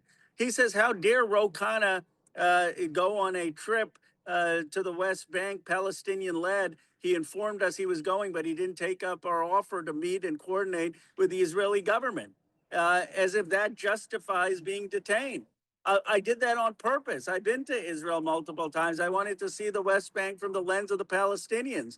And that does not give the Israeli government the ability to detain and American congressmen and American citizens. And if this would have happened anywhere else in the world almost, with a few exceptions, you would have the ambassador apologizing to the American people, not making excuses. Yeah, this would be a major international incident under any other circumstance, under normal circumstances. The question I have for you is, you've gotten additional insight that unfortunately many Congress members do not have, the perspective of the Palestinians in the West Bank in the brief trip that you had to the West Bank. What would you say if I were to ask you, like, an unaccountable force that is backed by U.S. taxpayers and backed by U.S. tax dollars gets to do this to an American congressperson? What would that force do to the average Palestinian, which, by the way, is, of course, illegal because the Israeli occupation of the West Bank is illegal? I had no idea how bad it was until I went there. I've never felt my race and being brown more than being in Palestine, in the occupied West Bank. And what I would plead with people is put aside your ideological abstractions, put aside, whether you're pro-Israel, pro-Palestine, and just hear me out on the facts on the ground, because I didn't go there leaving as a politician. I left as a human being. I saw in Hebron the streets where Palestinians had shops, and above them lived the settlers. And the Palestinians had to put a metal barrier because the settlers would throw metal parts and rotten vegetables at them all day long. And now that they have some of those metal barriers, settlers still find the cracks to urinate on them and to put acid on them in the streets of Hebron. I talked to a father who was an American citizen whose 14-year-old was killed by the IDF. The father said, yes, my son, he's an American, Palestinian American, and he was out and he did throw some stones. And he did throw some stones at cars on the street. But the IDF soldier gunned him down with 21 bullets. 21 bullets. And he was talking with his wife about how they still have the bedroom of this 14-year-old son not redone. I talked to a family in Al Khair who night after night sees settler violence, and their daughter, who is 18-year-old and studying to go to a university, had to flee in the night because settlers, while I was there the night before, were rattling on their doors, yelling curse words, attacking the house, and they put an Israeli flag on this Palestinian home that I was in. I talked to the brother, Khalil of Ottawa, who was shot in cold blood by Yanan Levy. And Khalil says that he sees Yanan Levy 100 feet away from his village, and he can do nothing. I talked to a school principal who saw a shooter shoot at his school, like we see in America. And he showed me the site of the blood of a 15-year-old Palestinian kid. And I said, what happened to that settler who shot the school? He said, Congressman, the police, the IDF never even talked to me. They talked to no one in the school. He does not know whether there was an investigation. I talked to the mayor in Beit Sohar, who talked about how people in the summer come to him saying they don't have enough water to wash their clothes. This is a Christian majority town, who do not have enough water to flush their toilets if they just go urinate and don't take a bigger dump because the water shortage. The Palestinian Christians in Beit Sahur get 50 liters per capita of water, which is 50 liters less than the UN standard of what is required for a decent life, a dignified life, while the settlers just kilometers away get 400 liters per capita. And the Beit Sahur and Bethlehem are barred from drilling for more water under their own land. I could go on and on, Hassan, but the one thing I hope I can do as I start to release some of these videos and talk about this is put aside your ideology. Look at the facts on the ground. It is apartheid. It is inhumane. It is cruel. If you support Israel, it is humiliating what is happening in the occupied West Bank. And you have a police force and the IDF that is aligned by extremist settlers in the same way in Jim Crow during the segregationist South, police were often aligned with the segregationists. This is not ideological. These are the facts, and any American who goes there will see this with their own eyes. Yeah, this is so your recognition of the Israeli apartheid is unfortunately not a commonly shared experience by the rest of the U.S. Congress. What is your message to your allies, both in the Democratic side, but even some of the other Congress members on the Republican side? What will it take for them to come to terms with the reality that every single humanitarian rights organization has recognized at this point that Israel is an apartheid state, that it maintains a very violent occupation over the lives of Palestinians that you now got a glimpse of in your brief experience in the West Bank? I think they just need to go there. They need to go spend 2 days there. They need to go there, or they need to talk to Palestinian Americans who are there. You know, I talk to Palestinian Americans, millionaires, people who have big businesses. They go there, they have mansions in their house, and they tell me how one of them told me how they went through a checkpoint and the guard started beating him and took it $9,300 from him because he said, "Do you speak Hebrew?" And the Palestinian American, who's a millionaire, said, "No, I don't speak Hebrew because I've been away from the place for 30 years." And they said, "No, you're lying. We're going to beat you." I mean, they should talk to either some of the Palestinian Americans here who have go back to occupied West Bank, or they could spend 2 days there, and they need to spend 2 days there with a Palestinian-led, Palestinian-guided tour. You know, this is what the Israeli ambassador was trying to undermine. He said, "Well, Ro Khanna told us he was going. I did that because I wanted to check the boxes, but he did not come and come to Israel." I've been to Israel 3 times on Israel inside the Green Line. I've been there 3 times before. But they want to make sure that any of the American politicians who go, either they have AIPAC-led trips or they have Israeli government-led trips, and they get to meet people in Israel, and they'll go to Ramallah, they'll meet President Abbas, they'll meet some of the business leaders, but they're not going into the villages and the towns and seeing apartheid and talking to ordinary Palestinians. It's being kept from them. And what we need is politicians to actually go and see the reality. And I guarantee you, if they do that, this will not even be a debate in America. You talked about the racist element of the maintenance of apartheid from your perspective as a brown man. Can you elaborate a little bit on that? I mean, you're a brown man in America. It's not like America has been all too kind to brown folk. You're from Pennsylvania, and you're saying that this was a different kind, that I believe you said something along the lines of you had never recognized your skin color as much as you did when you were traveling through the West Bank. I've never felt my race as much as I did in the 3 days I was in the West Bank. Never. You know, when I grew up in Pennsylvania in Bucks County, it was a middle class upbringing. Went to public school, but I had a lot of people who believed in me. I couldn't hit for anything. They still played me on little league teams. They still traded baseball cards. We all rooted for the Phillies. I had a pretty decent childhood, and yeah, sometimes someone would say go back to India, but that was the exception. That was not the norm. The only time I was acutely aware of race in America, most acutely, was after 9/11. When I don't know if you had this experience, after every airport, I would get called up for advanced screening because I was brown going through airports, and it was post 9/11. But in the West Bank, I felt my race acutely every moment. At the checkpoints when we were traveling, and my aide was at one point, the group was white, and one of my friends was white, and I was brown. And I could tell that the security, when they came on the bus, they were concerned most about me. Who is this brown guy? At one place, when we were on the Israeli occupied side of Hebron, the 3 or 4 of us, an Israeli, 2 white Americans, and me, the guard comes. He doesn't care about them. He comes and says, "Who is this guy? Is he the son of Isaac or the son of Ishmael?" Meaning, am I a Muslim or a Christian? And I said, Hindu. And the guy, it was beyond his comprehension. He said, "What is that?"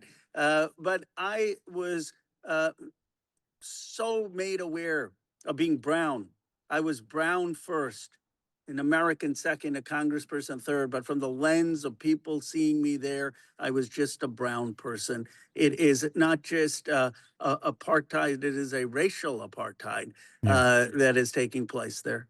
Yeah, and it's backed by religious fundamentalists, and I do fear that there is an analog here in the United States of America, a similar growth of a movement that is brewing that is a real, genuine threat to normal American existence. And I was wondering if you see those similarities as well. I know you mentioned the historic Jim Crow, a similar apartheid structure that existed in the United States of America, but I do feel like in order for Americans to better comprehend the conditions, because we know America best, do you see a similarity in the growth of ethno nationalism, Christian nationalism in the United States of America, and a coalition of these similar forces? Did you feel as though this was supremacist values in action, ethno-religious supremacist values in action in their treatment of you, and also their ongoing treatment of the Palestinians as well? It's 10 times worse than anything in the United States of America. But the one place, let me say to people here who maybe get some perspective, think about ICE and think about ICE racially profiling people who are brown, you know, the Kavanaugh stops where they can just stop people who are brown or in low wage jobs, and think about how they're harassing them and how they're detaining them and in some cases killing them and killing American citizens who get in the way.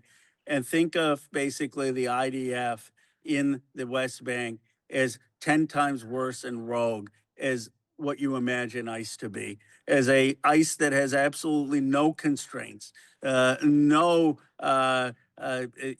can act with total impunity. And so you see the worst form of it in the West Bank. Of course, it should make us even more concerned about organizations like ICE and the desire that they have to purge the country of people who are brown and to tackle immigration. But it needs to be tackled here, but it's 10 times worse in the West Bank. Yeah. Do you, as an American citizen and as an American congressperson, as an American taxpayer, do you feel a sense of moral culpability as well with the ongoing occupation? Because once again, another aspect of this conversation that is not like academic, not theoretical, but very real is the illegality of this occupation, and yet no one talks about it. Do you feel like that we have an obligation to try to recalculate our relationship with the nation state of Israel? And what do you suggest that we can do as regular American citizens, and what can Congress do as well? Yes, I do feel a moral complicity and some moral guilt. One of the reasons I want to share my own evolution is that we need that kind of evolution in America. I voted for a lot of the aid before October 7th. I voted for those bills. And the irony that they're taking the money I voted for to detain me, to detain Americans there. It's almost a terrible twist of fate, sort of teaching a lesson of justice. But I was not. I've had deep roots in my grandfather and standing up for independence in India and fighting colonialism. And I worked against the war to stop the war in Yemen, and I ran against the first Iraq war, and I've been active in trying to stop the war in Iran. But I was not initially, before October 7th, an activist on the Palestinian issue. But I just saw on my phone the brutal killing of children in Gaza, and I said it's a genocide. And I voted against, for the first time, the aid with Biden, the supplemental bill. They said my political career was over when I voted with 37 other Democrats against that aid. I questioned my own president, as you know, because we met in Chicago, and I was against the Biden then and what the Biden administration was doing, and that not having a Palestinian speak. But I have become more and more convinced of the moral stakes of this issue. And at this point, Israel is acting in a rogue way with an apartheid state in the West Bank, and is committed genocide in Gaza. We need to end all aid. It's not just academic. We have a vote on the Massey Amendment coming up next week. Are they really going to vote for aid after Israel's foreign government just detained an American congressman and for American citizens, and the ambassador is making excuses, the prime minister is making excuses. You're going to give aid to this country? We need to stop giving military sales to Israel that is using these sales to commit genocide, and we need to be very clear about the terms because words matter. Apartheid and genocide, they matter. And I really believe that there's a reckoning that's coming because young people, both Democrats and Republicans, get this. Yeah. As far as a member of Congress and just Americans broadly, we do have a lot of power and a lot of influence over the country of Israel. Now, a lot of people here in the United States sometimes get that relationship wrong. And part of that is because of the prominence of pro-Israel voices in American Congress. But there's this attitude that, Israel controls the United States of America. It's actually the exact opposite, where America has tremendous control over the nation state of Israel. Now, of course, with your recent experience in Israel and the lack of support that you've seen, or even the impunity that you have heard from Israeli officials, you might have a different perspective on this as well. But the reason why I keep bringing this up is because there are mechanisms in play of ensuring that Israel actually is held accountable. So I want to ask you about some of those mechanisms in play. I think you brought up the fact that we shouldn't be giving aid to Israel as long as Israel is obviously in violation of international law, and that's one of them. Obviously, like forcing Congress to abide by existing laws like the Leahy Law is a good start, but I want to hear your perspective on additional financial sanctions. Even someone like Rahm Emanuel, who has long been a supporter of Israel, whose father actually was a part of the early Zionist militias himself, came out while you were in the West Bank. He was at Tel Aviv University and he delivered a speech.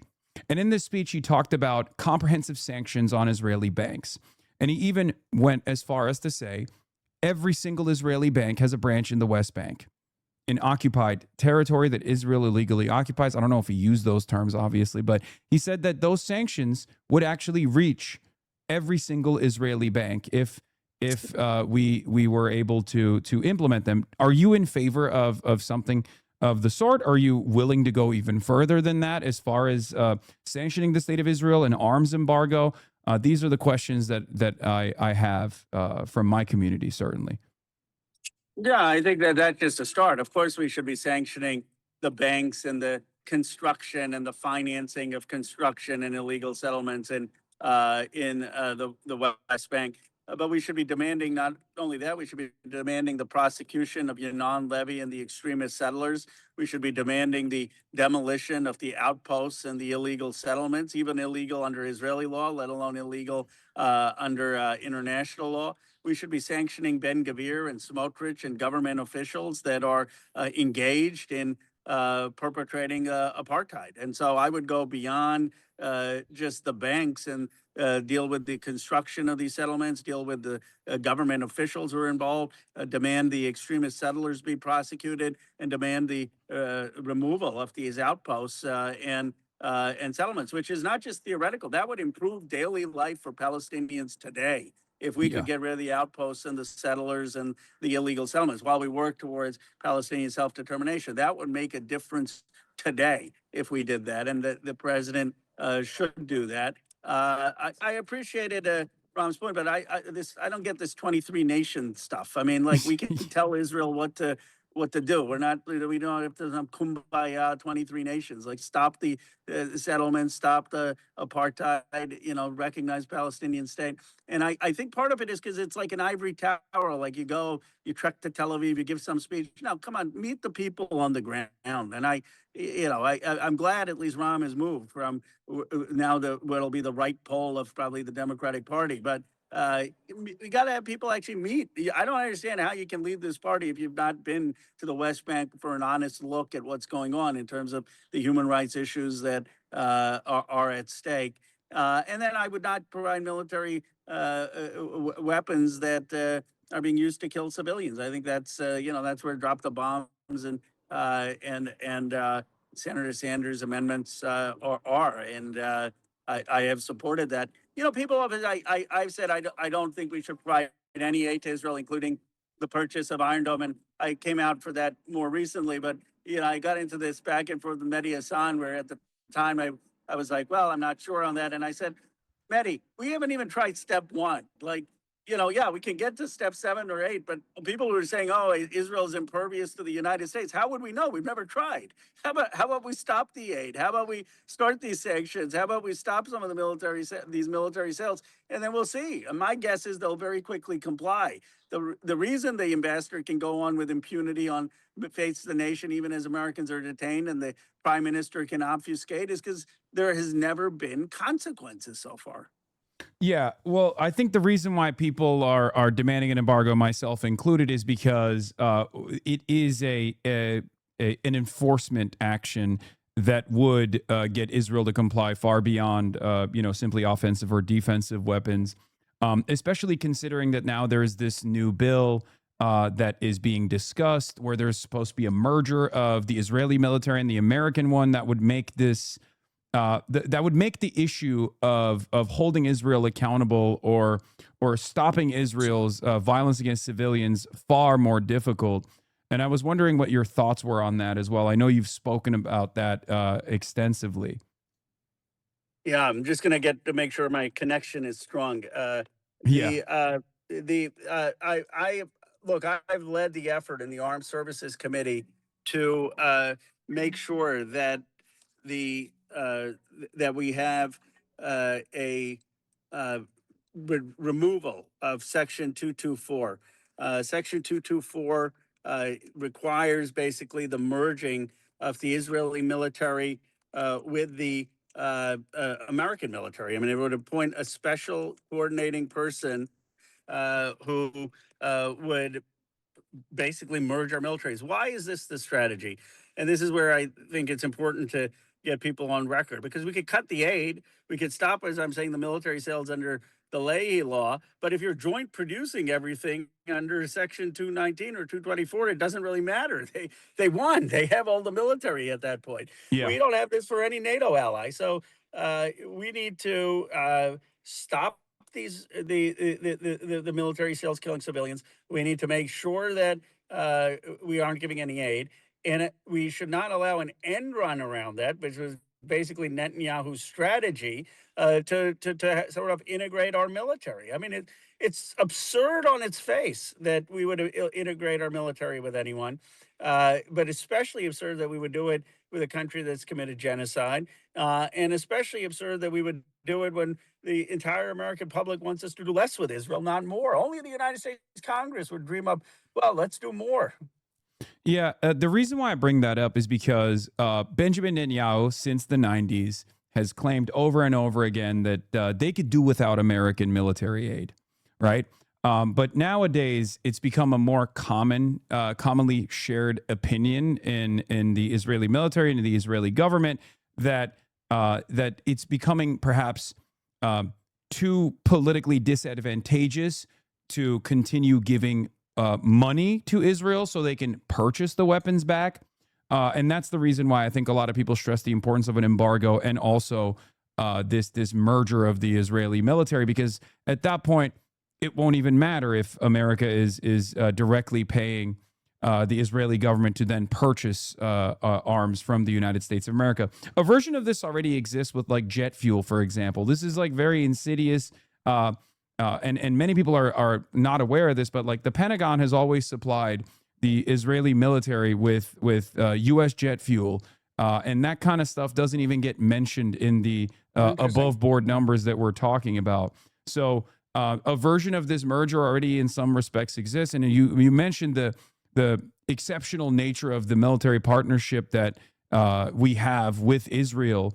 That also exists with the F-35 program. Israel is the only country that actually doesn't have an American key to their F-35s, simply put. It's a little reductive, but they get to use their own operating software, for example. No other country gets this level of control over our technology. So do you... like, where do you see this relationship going, especially given that it's a massive divergence between the American public where every single day Israel is becoming more and more unpopular, whereas Congress seems resilient and resistant to that change to abide by the needs of the masses. Well, we need to see Israel first and foremost as an occupying power that has an apartheid state in the West Bank and Gaza and that committed genocide.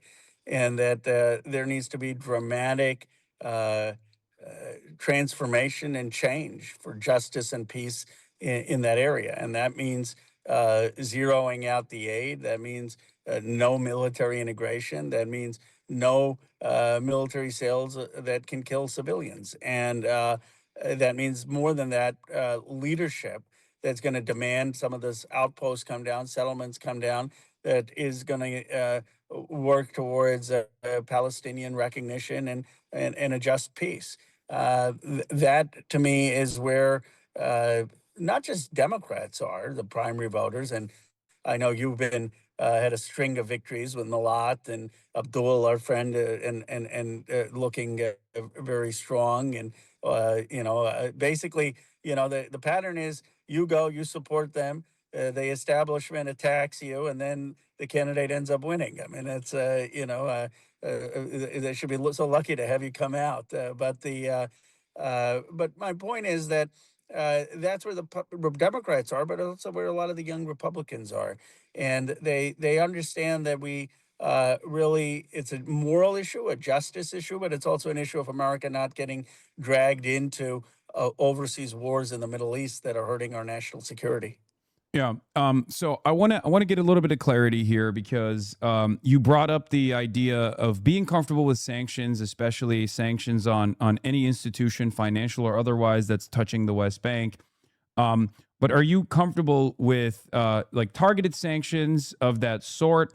I want to get like full clarity on it. And also, are you comfortable with advancing a demand for an arms embargo, or is that a too pie in the sky for you? Well, I would say I'm comfortable with sanctions on government officials and sanctions on anyone, any of the financial institutions, and certainly sanctions which are involved in the occupation in the West Bank. And I would look at the construction of the finance, the government officials that are involved there, and of course, if there are people to be held criminally accountable beyond or sanctioned based on what happened in Gaza, that needs to happen once that goes through the ICJ and ICC. On the way I frame it, similar to Sanders and others, is no military sales under our Leahy law. And the arms embargo and candor would go further. It would that would mean, I suppose, as you would define it, that you would stop Israel even from getting defensive weapons, even not from us, but if they just want to get Iron Dome or things, that to me is probably too far. I mean, I'm all for defending and saving human life. So I have framed it the way Sanders or others have: no military sales in terms of things that could kill civilians, which is where But you would not be in favor of a similar ease of access to defensive weapons for the Palestinians, right? As far as like if Palestinians were to get I arms think a from. Palestinian state. No, I mean, I think if a Palestinian state wanted to have Iron Dome, I don't think that that's a problem. Why Okay. would that be a problem? All right. Well, I hear this from other Democratic congresspersons as well, and it's always interesting to hear their perspective because I'm fairly certain that we have longstanding sanctions on Iran specifically for delivering weapons illegally.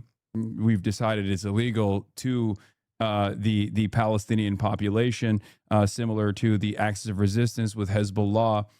These are obviously not the Iron Dome because they don't have that technology, but these are weapons that are being used and still being used against Israeli soldiers in Israel's illegal and ongoing occupation of Lebanon. Weapons that were received by Iran. I'm not for arming Hezbollah or arming Hamas. Or I don't think that that's going to get to peace. I would say that the United States should be working on the recognition of a Palestinian state to stop the aid to Israel, to stop the military sales to Israel that are being used to kill civilians, and use our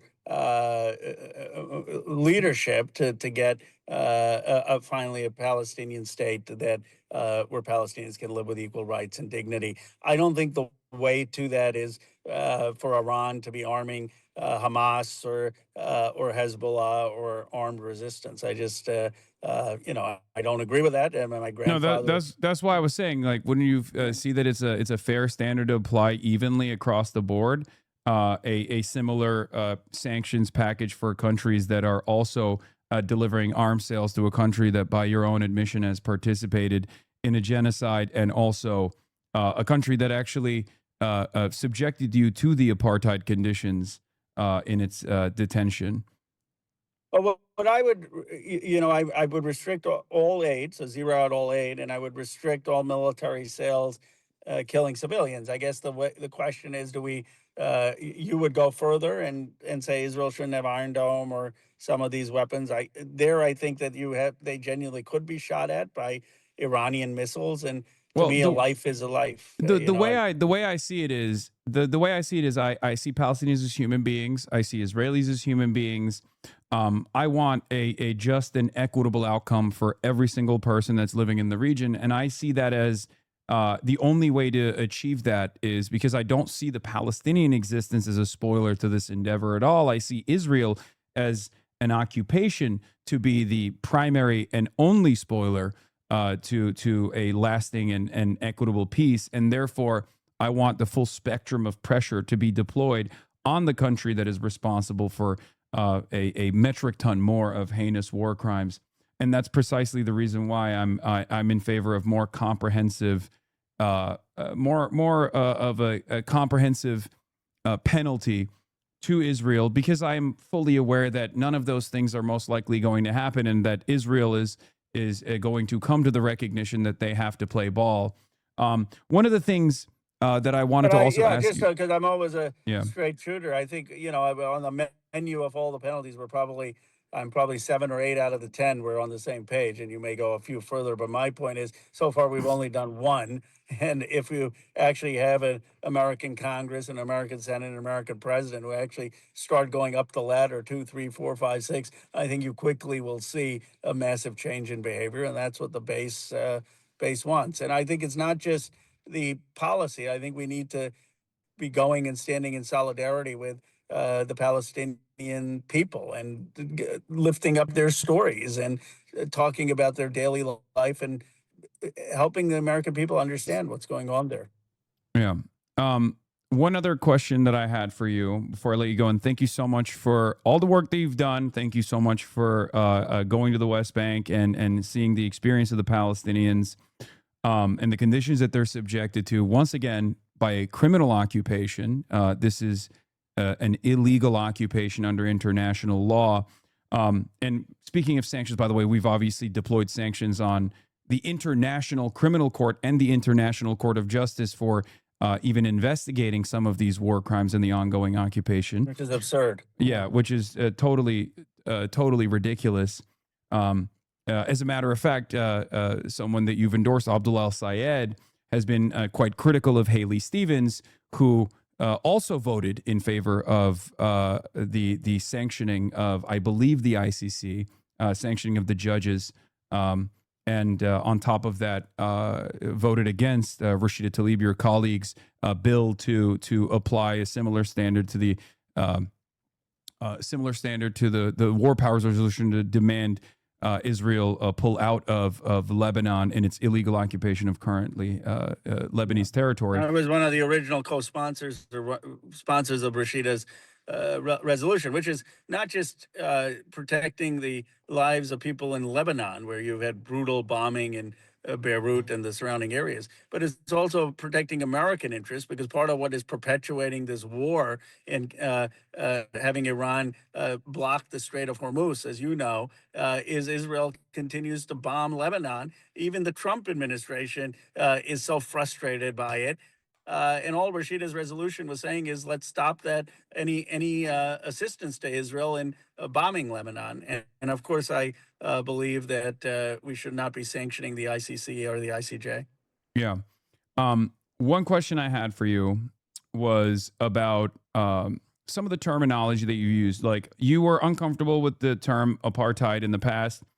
You have obviously evolved on your position, and I really appreciate that you've gone through this journey and have been very open about it as well. And You've been also, asked- even before my trip to the West Bank, I think I said apartheid, but I would kind of hesitate. Yeah. I have no hesitation after going there to say it is an apartheid state. I mean, it is a Jim Crow state. I don't care about any of the politics. I mean, anyone going there, spend 2 days there, I guarantee you'll say the same thing. That's not ideal. Look, I believe it was genocide. You can debate the legality of that and have legal debates. There is no debate if you go to the West Bank on the facts of the ground of apartheid. Yeah.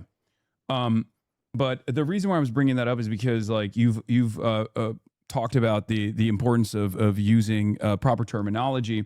One of the questions that you have received that you have answered in the past is actually a silly question. It's does Israel have a right to exist? And now the new version of this has become, does Israel have a right to exist as a Jewish state? Since you've also faced the militant aspect of ethno-religious supremacy, do you still maintain the position that Israel has a right to exist as a ethno-religious Jewish state, as an ethno state, or has your calculation changed on that? Should any state exist as an ethno state, or do you have a different calculation now? I have always maintained, and I guess here's how I would frame it. I've always been saying that Israel should be Jewish. The Jewish people should have the ability to have self-determination. It's fine to have a Jewish state, but it has to be under equal rights and non-occupation with a Palestinian state and with equal human rights within the green line of Israel. There are a lot of religious states, right? I mean, England has the Church of England, Greece has the Orthodox Greek Church. There are, of course, Pakistan and Iran and Saudi Arabia and Jordan. The problem is there's a difference between having a state that has a constitution based on religion, which the Jewish people can have, and a state where she uses religion to oppress and subjugate and deny the rights of others. What is happening right now with Israel is obviously an occupation, an apartheid, and a genocide. So I don't support that. But my hope is that what could emerge is a state that recognizes equal rights and ends the occupation and has a Palestinian state. That said, look, I'm not rigid. Obviously, I've supported this framework for the Arab peace plan, and that could go forward. There are other possibilities people have floated, and I'm open to that. What I do know is that we need to start with improving life on the ground for Palestinians, and that means demanding the destruction of the outposts, the settlements, the prosecution of violent settlers, ending the aid, ending military sales, clearly calling it apartheid and genocide, and working towards peace. Yeah. The reason why I brought that up specifically is because, again, it's vague, but it's also a loaded term for the most part, because, like, Israel as it currently exists is an ethno state. And even inside of the Green Line, there's obviously a double standard in the way, or to varying degrees, there are different forms of discrimination that the Palestinian citizens of Israel face, whether it be not getting the sufficient Iron Dome coverage for a Bedouin village, or even a Bedouin village that is constantly on the constantly getting destroyed, having to rebuild them. Numerous Jewish-only enclaves within the state itself. This is also the most favorable conditions for the Palestinians that exist under currently Israeli sovereignty as it stands. And even under the most favorable conditions, there's still plenty of discrimination that they face. And that's the reason why I place it in a different standard than other countries that happen to have more, Muslims or Christians. I don't think any ethno state should exist, but England, for example, has the Church of England, and yet people can travel to England and become British citizens, as opposed to a Palestinian cannot become a full-fledged Israeli citizen under no circumstance. As a matter of fact, Um, Well, that's why, well, for me, the ideal would be something like England, where obviously that look, they have the Church of England. The Church of England gets to appoint people in the Lords. It's not completely neutral to religion. They have religious ceremonies for the King Charles. There's still a value of being It's a part of symbolic one, though, right? Like it's not. It's still a secular state at the end of the day. Like I wouldn't consider England to be a religious state. I would say it's a secular state, and I'm not a fan of the country. And I, you know, they colonized my grandfather. They've got positives and negatives. But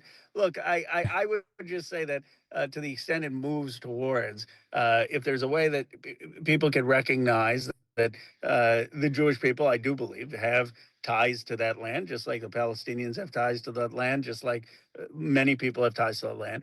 And I think that there was a need for Jewish self-determination and in post the Holocaust. I'm not, but what it has become is a militarized state that is engaged in apartheid and occupation. And my vision is, how do you create a peace where, if you do have a Jewish component to a state, that you still have equal rights, and someone who's Palestinian can be as equally treated on land, on their prospects and political participation within the Green Line. And I think you can get to that if you can get a Palestinian state. But to get to a Palestinian state on the ground, you first have to get rid of all these illegal settlements and these outposts and the violence, and you really need to take a lot more constructive steps. But like I said, I'm open to other solutions. To me, it seems that working towards this will get to peace. But I hope other people in the Congress, the Senate, others will come and answer these questions, because we have a lot of people who, now are willing to have some of the platitudes, but are not willing to back it up with the concrete policy of no military sales and no aid, and calling it a genocide, apartheid. okay. I know I keep saying one last question. You can keep going. I'm not. Yeah. The other thing that I wanted to talk about is, a lot of people talk about a two-state solution, and oftentimes I think, especially in the anti-Zionist movement, this is seen as a way to just hand wave away a lot of the problems, because it seems impossible to accomplish for numerous reasons. One of them is obviously the 750,000 Jewish settlers that currently live in occupied East Jerusalem, and also in the West Bank, and those numbers are obviously growing. There is a non-contiguous Palestinian state, which is precisely the reason why it seems virtually impossible after the last 3 decades of settler expansion. The other question I always have, and I rarely ever get to ask this to any sitting representatives, is how do you foresee a Palestinian standing army, and how do you get Israel to be on board with having a Palestinian army? Because that's the reality. States cannot exist without a standing military. States cannot exist without some kind of security cooperative agreements with other states in the region. Like, how would we get Israel to be? How would we get Israel to abide by the fine details of a two-state, one that would have its own sovereignty, its own territorial control, one that would have its own standing military that could potentially have security cooperative agreements with other nation states in the region? Well, first of all, we deal with the settler issue, and that's why the first actions need to be to destroy the outposts, to demolish the illegal settlements. There will probably have to be some land swap. I read there was an intriguing proposal that you have 100,000 or 200,000 people who are Jewish settlers near Jerusalem, be still part of Israel, but then you have Palestinians in what is currently in the Green Line, be part of a Palestinian state.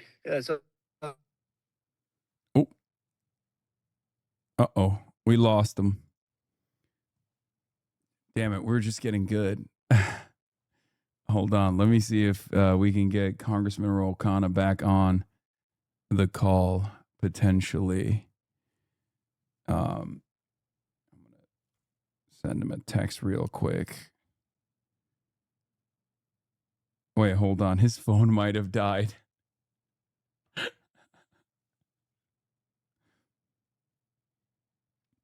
Okay. We did.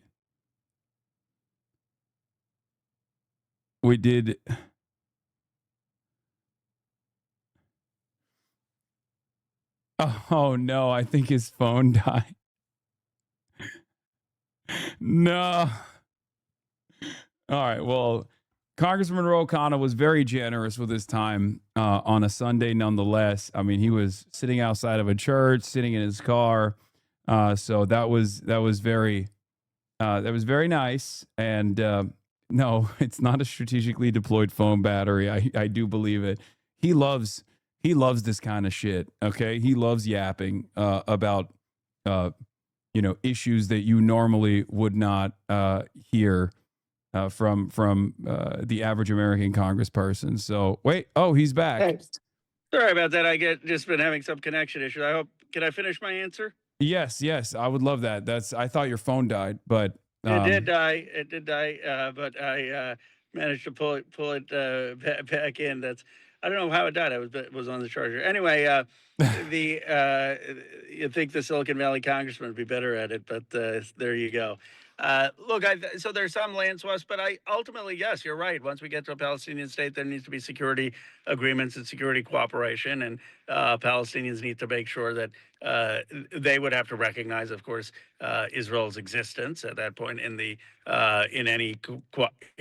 deal, because Israel want to know that they aren't going to get attacked at that point, and Israel would need to be fine with a security arrangement with the Palestinian state that was able to defend its citizens and its people, and that would have to be negotiated. So I still believe that that is the framework that holds out for peace. But here's the thing: whether you believe in that, whether you believe in other options, there are so many steps we can take to get to that point that would improve the lives of Palestinians. We can allow them to drill for water. We can make sure that Israel stops subsidizing settlements. We can destroy some of these outposts. We can demand the prosecution of the violent settlements. We can stop our aid. We can stop the military cells that are being used to kill them. I mean, and we work towards this, and then we keep other options on the table. But what I have said, I think, would dramatically within a year improve Palestinian lives if just Congress and American president did some of the basic things I'm talking about. As far as parting words goes, Senator Lindsey Graham passed away earlier today at the age of 71. He was a massive advocate for not only the Iran war, but he was a massive advocate for Israel. Benjamin Netanyahu has eulogized him.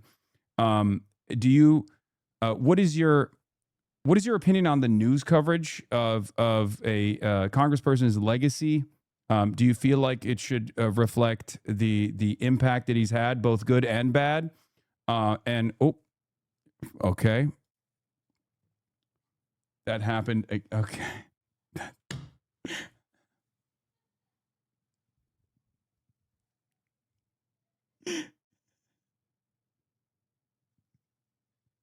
I don't know what to say. That's crazy. Okay, Silicon Valley, by the way. Silicon Valley congressperson. That's amazing. That's funny. Okay, we lost them. Oh, that's funny. Okay, you know what? That's what we got. That's fine.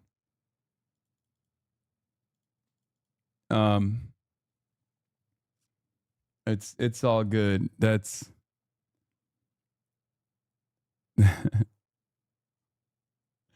that's not tactical. That's not a tactical disconnect. All right, you know what? I'm gonna end the interview here. We've already exhausted Congressman Ro Khanna's phone battery and his time. Again, thank you to Ro Khanna for coming on. Oh, Jesus Christ. That was funny. I feel like I was appropriately critical at times, right? But also, tried to arrive at some good answers. As you know, I'm charitable, but also sufficiently critical at times. I mean, Ro can take some punches. What is this? How would you answer that question on the settlers in the West Bank? Would you give them the option to leave or gain Palestinian citizenship? So this is my opinion as an American citizen, right? So it's like secondary to what the Palestinian people want. But I've made my opinion on this very clear. I think that there needs to be a truth and reconciliation. I'm a believer in the one-state solution, specifically because of the way that the settlement expansion has existed. This is not to, reward the Israeli state for its crimes. It's more so just a pragmatic solution to what currently exists, which is a single state, a single solitary Jewish ethno-state that is sovereign and very violent and very brutal in its occupation and its apartheid and its genocide of the Palestinians. So my perspective on this is to offer full citizenship in a secular solitary state that recognizes the humanity and offers the exact same rights to every single Palestinian person and Israelis as well.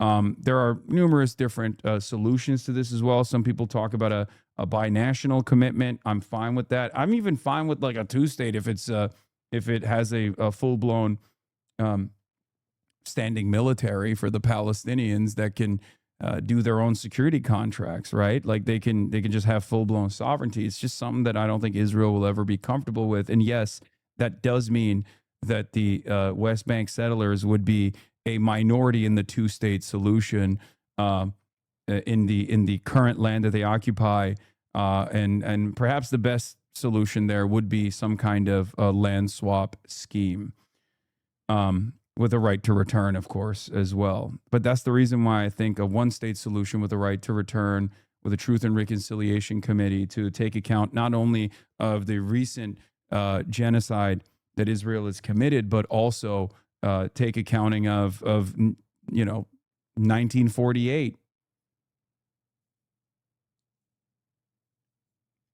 and make a honest and just and equitable and permanent solution to this conflict.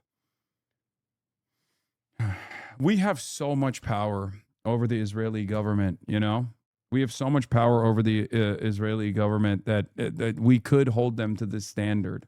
What is this? Asmongold discovers Lindsey Graham was an insane uber Zionist warmonger. I think we might have lost the real one.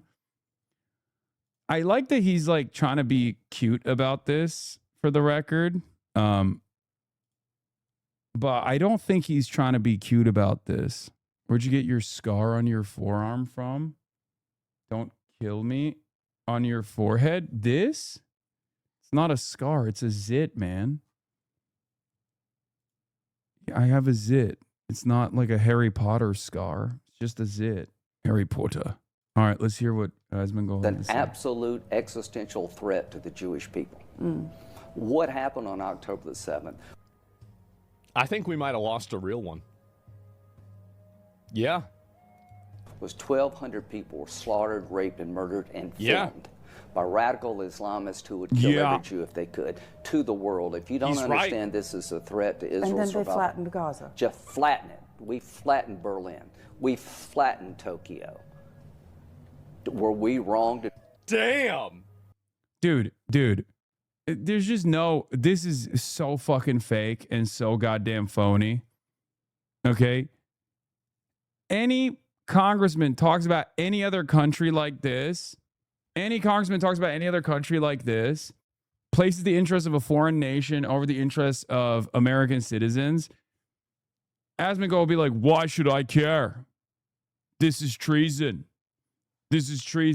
But lo and behold, when it's Israel, he's like, oh, it's based. They're killing Muslims, guys. We love that. He has to be securing some contracts from the Israeli government, because honestly, if he's doing this shit for free, that's a lot of money that he's losing. Straight up. Oh shit. Man, we really lost somebody. We lost a real one for sure, boys. God damn. Drop an atomic bomb to end the Japanese reign of terror, were we? So, my view? And she didn't know what the fuck to say. An absolute. Yeah, that's so based. Yeah, Mr. Christian LARPer here. Back to Yeah, look at this. Asmongold says he will return to the church and back to mass if Pope Leo declares a crusade to stop radical Muslims from massacring Christians in Africa. I would go back to mass and I would go back to church if the Pope calls a crusade. Crusade to where? What's the objective? To Africa to save all of the Christians. Yeah, you're going to go fight in the crusades, dude? You're going to fight in the Holy Crusades in Africa? The level of LARP we have reached is unfucking bearable, okay? A new level of LARP has been unlocked. A guy who's been an atheist his whole life, openly, right? Like, yeah, I don't care about religion, is now being like, yeah, I'll go back to Catholicism if they do the Holy Crusades. Bitch, the Holy Crusade for you is walking outside, okay? Seeing the sunlight for once. Like, what do you mean you would participate in the crusade? That are being massacred by a bunch of Muslim radicals that are cutting them up and killing them. I think that that's definitely what they should do.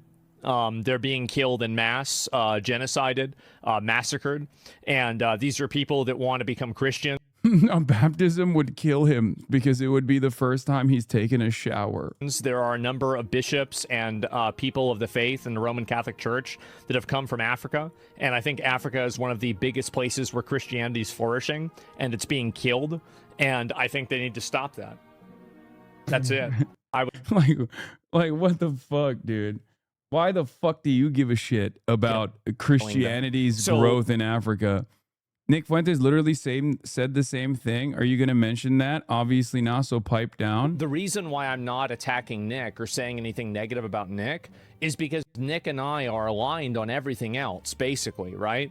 I mean, I think Israel's less of a problem than he does, but overall, I know that Nick is on my side. Anna Kasparian is not on my side. She's not. That's why I'm attacking her. Does that make sense to you? I recognize what the difference is between people that are allies versus people that are enemies. Why would I attack somebody who's an ally? Does that make any sense to you? I mean, what do you say? What do you say to this?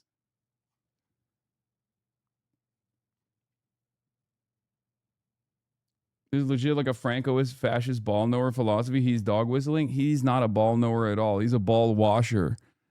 He's just responding to the fucking winds, dude. That's it.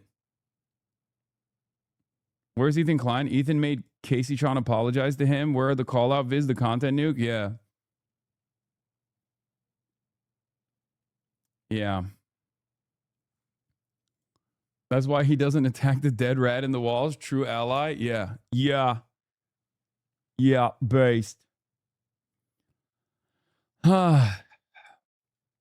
Yeah, dude. Yeah, this was a real one, boys. This was a real one, boys. This was dope.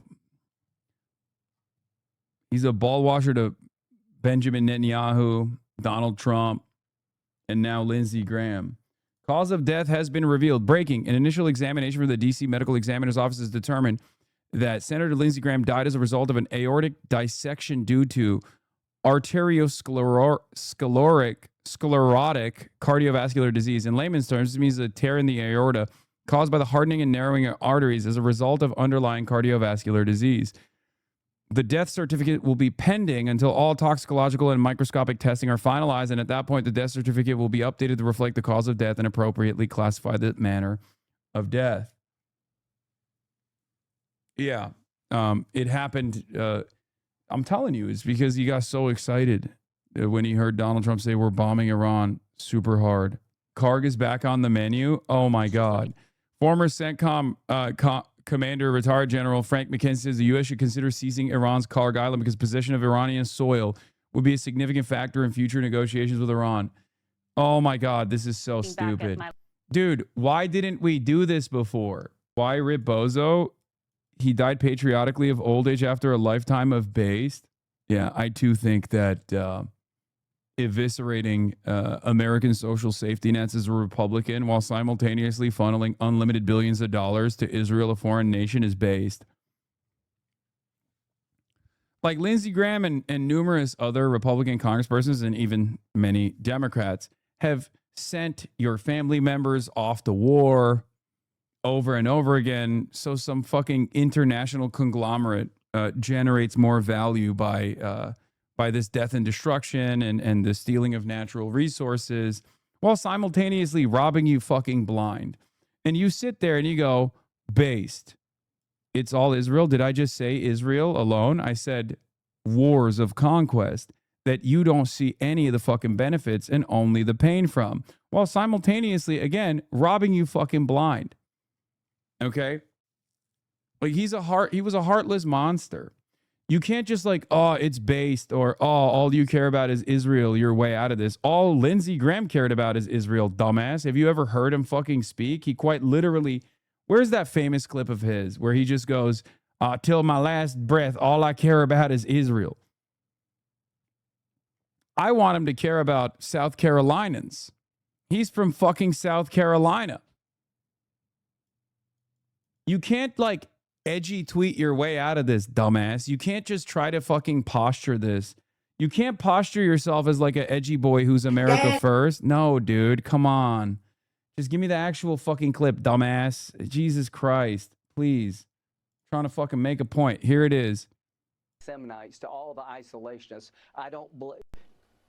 Forget it. I'm not with you. I'm with Israel. I will be with Israel to our dying day. They're the best ally we could hope for. So we have a commander-in-chief in President Trump, who I think is Ronald Reagan plus, plus, plus. Yeah. Israel. That's the guy. That's the guy you're talking about. Yeah. Here's Lindsey Graham openly admitting he'd rather help Israel than help American hurricane victims in fucking South Carolina. That's the guy you're defending, by the way. So based, dude. It's based, though. They're killing Muslims, right? It's based, dumbass. They're killing you, okay? They're killing you, and they're getting away with it because you're so stupid. You're so easily manipulated that as long as they say they're killing scary Muslims, you're like, that's fine, I guess. You're the one who's dying, you fucking goober. It's your goddamn neighbors that don't get the fucking help that they need. Let's take a look at this clip. You know, I've been going all over South Carolina like most people. I hadn't slept much. But look what's going on in Israel. Our friends in Israel are surrounded by people that want to kill them, destroy them, a second Holocaust in the making. And Biden says be proportional. What is the proportional response to people who want to kill you and your... Sean, stop talking about South Carolina, North Carolina. Who cares if they're dying in the hurricane and not getting the help that they need? What about our friends dying in Israel? Can you imagine? Like, people always point to Ilhan Omar speaking on Somalia, which, you know, is a mistranslation regardless, to be like, Ilhan Omar places the interests of Somalia over the interests of Americans all the time. That's not the case. Right? Ilhan Omar wants you to have fucking healthcare, for example. So clearly he's better than Lindsey Graham across the board. Having said that, even with the mistranslated clips that they love to talk about with Ilhan Omar's like first loyalty being to Somalia, can you imagine if Ilhan Omar was asked about fucking victims of a tornado or a hurricane or something, and she turned around and said, who cares about the victims of a tornado or a hurricane in America? I care about giving money to Somalia. They would kill her. Okay, they would, like, people would go crazy. People already go crazy when they imagine that Ilhan Omar has a loyalty to the nation state of Somalia.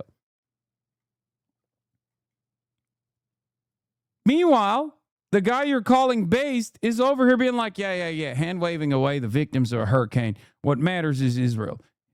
Friends in Israel surrounded by people that want to kill them, destroy them, a second Holocaust in the making. And Biden says be proportional. What is the proportional response to people who want to kill you and your family? God. They're running out of ammunition in Israel. We have to help our friends to keep the war over there from coming here.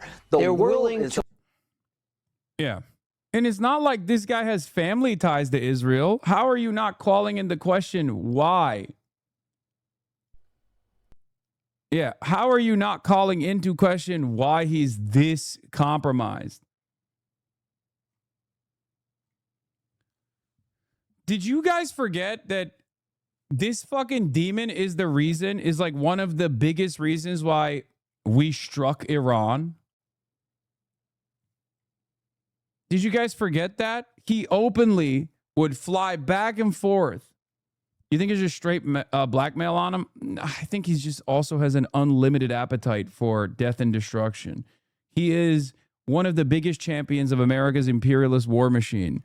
Yeah, Lindsey Graham was an imperialist warmonger who supported every major U.S. intervention, every major U.S. military intervention during his career. He did not care about humanity or international law or even U.S. citizens.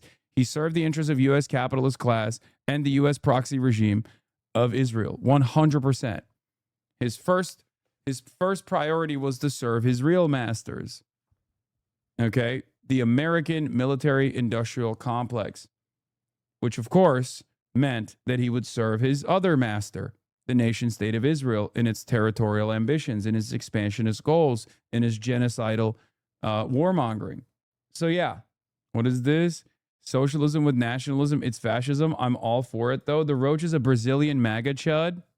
That's so awesome. Oh, he's one of those like evangelicals in Brazil then, probably. One of the funniest versions of this. Of course, not an American. Dude, I'm not like Mr. Patriotism at all, as you guys know. But as far as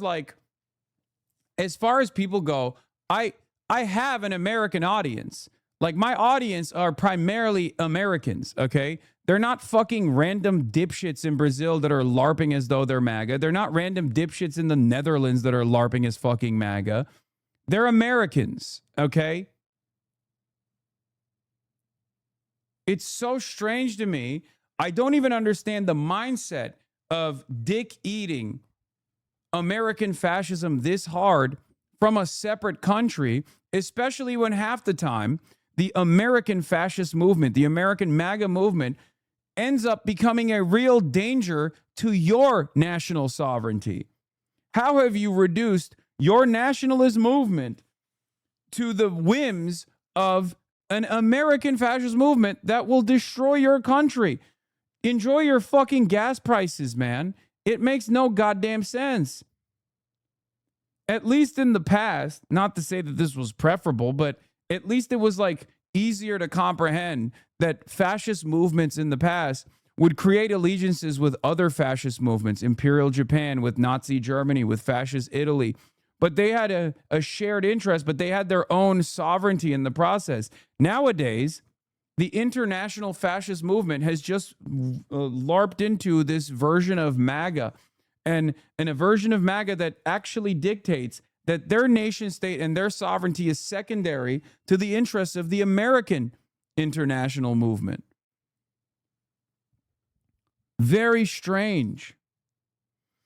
No, Frantz Fanon in The Wretched of the Earth say colonized or colonialized states born natives could be the most fervent servants of empire. That doesn't explain this. Okay? You're wrong. That doesn't explain the compradors. This is something beyond that. Okay? You're misunderstanding. You're misunderstanding that quote, in my opinion. Okay? That's for compradors that are blindly demonstrating loyalty to the colonial occupation. These are people who think they have a nationalist ambition in a fucking otherwise, supposed to be sovereign state. Okay? It's a little bit different than the Fanon interpretation, in my opinion. I like the number and I like your suit. I'm a numbers guy. I'm a suit guy. I'm a big business guy. Yeah, these guys are fucking traitors. That's what's so crazy about it. They're just straightforward traitors. But they're traitors that don't recognize that they're traitors. They have no investment in a national project. They're not nationalists. In some ways, they're internationalists.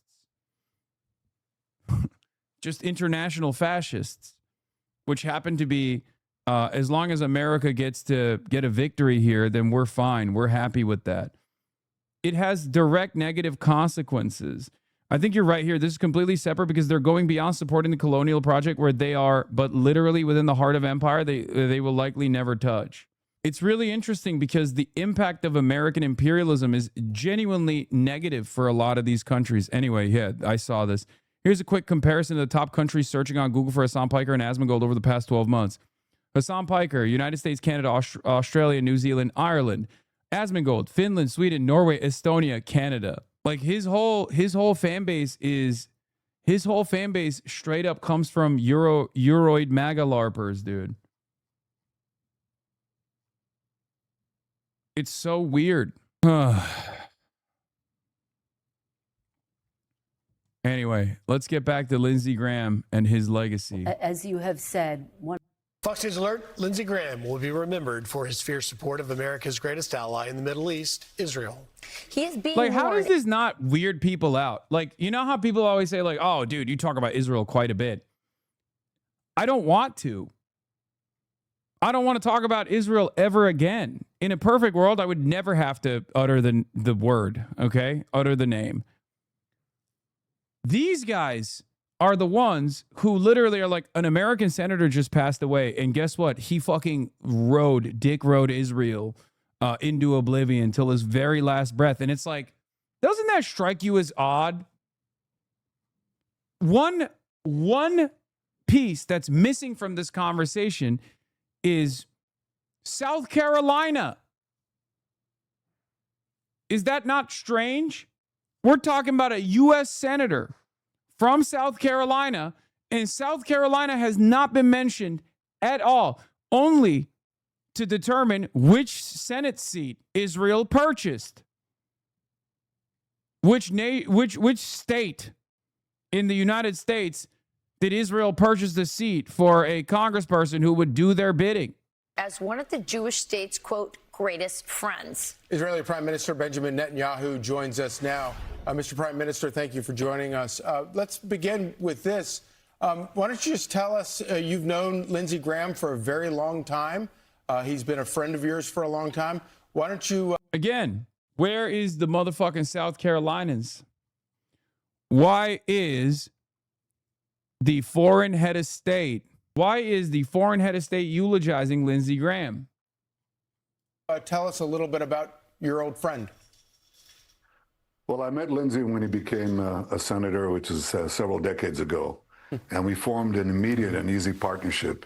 He would come to Israel very often with his friend John McCain, or sometimes Joe Lieberman, and I looked at these people as personifying the traditional American values. He was such an American patriot. He was unabashedly for America, and he was unabashedly against the enemies of America. And he spoke what he thought. You know. He was personifying American patriotism, is correct, which is personified by how hard you ride Israel's dick. Way with him. He had this charming Southern drawl, and you knew something was coming when he would say, well, I'm just a poor old Southern boy. And then you know he's coming in with the most penetrating insight that few people can deny and that everybody recognizes is the truth. He had a way with him. He was a wonderful, wonderful friend, a great American patriot, and a great champion of the Israel-American alliance, and I'll miss him personally a lot. I really, really thought the world of him. And I think the world has lost a great human being. America has lost a great senator, and we have lost a great friend. Mr. Prime Minister, as you talk about the loss it means, what will you miss most about his leadership and his relationship with not just you, but with Israel? You know, his clarity and his courage. He was absolutely clear. He didn't bend to fashion, the winds of fashion. He knew who the good guys were, and he knew who the bad guys were. He never confused the two. He saw Iran and its proxies for what they are, a danger not only to Israel, but to the entire world, and certainly to America. And he never wavered. You know, he just kept to his convictions and to his values. It's almost like, remember the Superman comics, Truth, Justice, and the American Way? That was Lindsey Graham. And there was no, I don't know if I can use this word, there was no BS. You know, he just was so direct. And if he wanted to tell you something that you may not like, he would just do it. And I valued that. I valued his candor, his honesty, his courage to say things out loud and to represent what he thought, whether or not people liked it. I just treasure people like that, and I treasured him. Prime Minister, you and your country had no greater ally in Congress than Senator Lindsey Graham. Who do you think will pick up that mantle in the manner that he did? John Fetterman. Dude, what the fuck, dude? What the fuck? Dude, it is crazy. They're just like, who do you buy next? Who's your most bought and paid for dick rider? And he's got, it's not like it's slim pickings. Okay? There's plenty. There are plenty in the House of Representatives. There's plenty in the Senate. Or blackmailed. I think bought, blackmailed, all of it, dude. All of the above. With Lindsey Graham, with Ladybug, there's probably, I don't even think they needed to blackmail him. You know what I mean? He just fucking genuinely loves death. Okay? He loved death and destruction. He did. He did. He fucking loved that shit. He loved it so much, he, joined it, I guess. But well, there are quite a few candidates, but I'm not going to intervene in the Senate's business. But he is a great loss, undoubtedly. But I also think he paved the path. Yeah, he laid some markers for people to follow because I think he was so exceptional, again, in his clarity and courage. And he understood that in many ways, America and Israel's security are intertwined. We here in the Middle East, and that's fighting the forces of terror, the forces of Islamic radicalism that threaten America and its allies, that chant death to America, death to Israel. We're simply in their way. He understood that again and again and again. And he just wouldn't be cajoled or threatened or pressured to move away from this simple conviction. I think there are plenty of people in the American Senate who share that view, and I think it can use his example as something that inspires continuity. As you know better than most people, American foreign policy can kind of be a bit of whiplash. You go from Obama to Trump to Biden back to Trump. But Trump is a pretty singular foreign policy, executor of foreign policy. Can you think of anybody else in U.S. politics who has been a stronger voice for President Trump's foreign policy vision than Lindsey Graham? Well, he was certainly very, very strong. I'm not going to compare him to some others because there are other people who also. McConnell's not dead. McConnell releases a photo and statement to my fellow Kentuckians. When you elected me to the 7th term and made me our Commonwealth's longest serving senator, you did so trusting that I'd show up for you every day. And over the past several weeks, Elaine and I have appreciated both your well wishes and your honest questions that was keeping me away from the Senate. You all know how folks in my generation often hesitate to share the vulnerability that comes with growing older. Even in the public eye, I feel that same instinct. I can't help it. But at the same time, dude, did Lindsey Graham get sacrificed so that Mitch McConnell could continue being a senator as opposed to possibly passing away and being replaced in a special election by an anti-Israel senator? My doctors have confirmed that I didn't break any bones or suffer a concussion. Dude, 26 days for nothing? There's no shot. I don't believe it.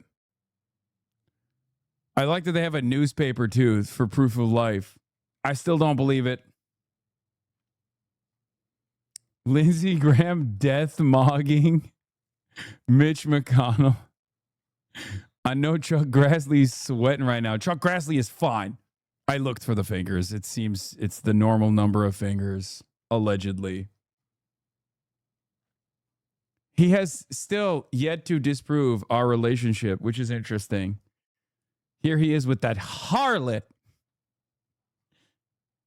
Elaine, who left you. Mitch McConnell showing up to work tomorrow with a big Frankenstein scar on his forehead and a much gayer voice than before. Yeah, Mitch McConnell talks like this, but now all of a sudden after the procedure ended, he talks like this. Hello, I'm Senator Lindsey McConnell. Mitch McConnell from the beautiful state of South Carolina, Israel. Kentucky. Kentucky, of course. I love Kentucky. It's my favorite state. Kentucky, it's where I reside. My favorite state. What difference does it make? I'm only here to serve the Israeli interests. Oh my gosh, he flew to China to pick up the clone.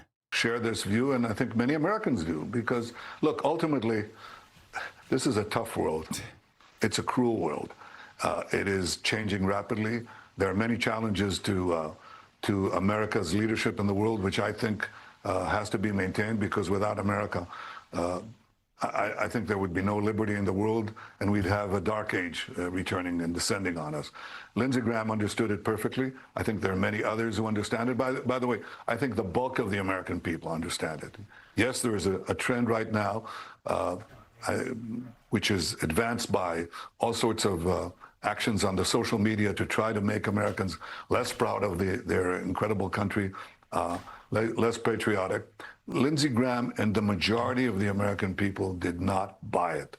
And I think there are plenty of others who do not buy that and will stand by the principles that America has championed for these years. That's the reason why there's this partnership between Israel and America, because fundamentally we stand for the same values.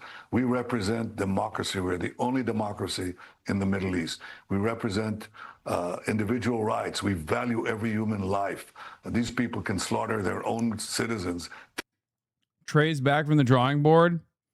There's a broader issue here. The only people articulating specifics about the future of U.S.-Israel relationship are either doing so in purely punitive terms or mostly preserving the status quo with lip service to how particularly bad Bibi is.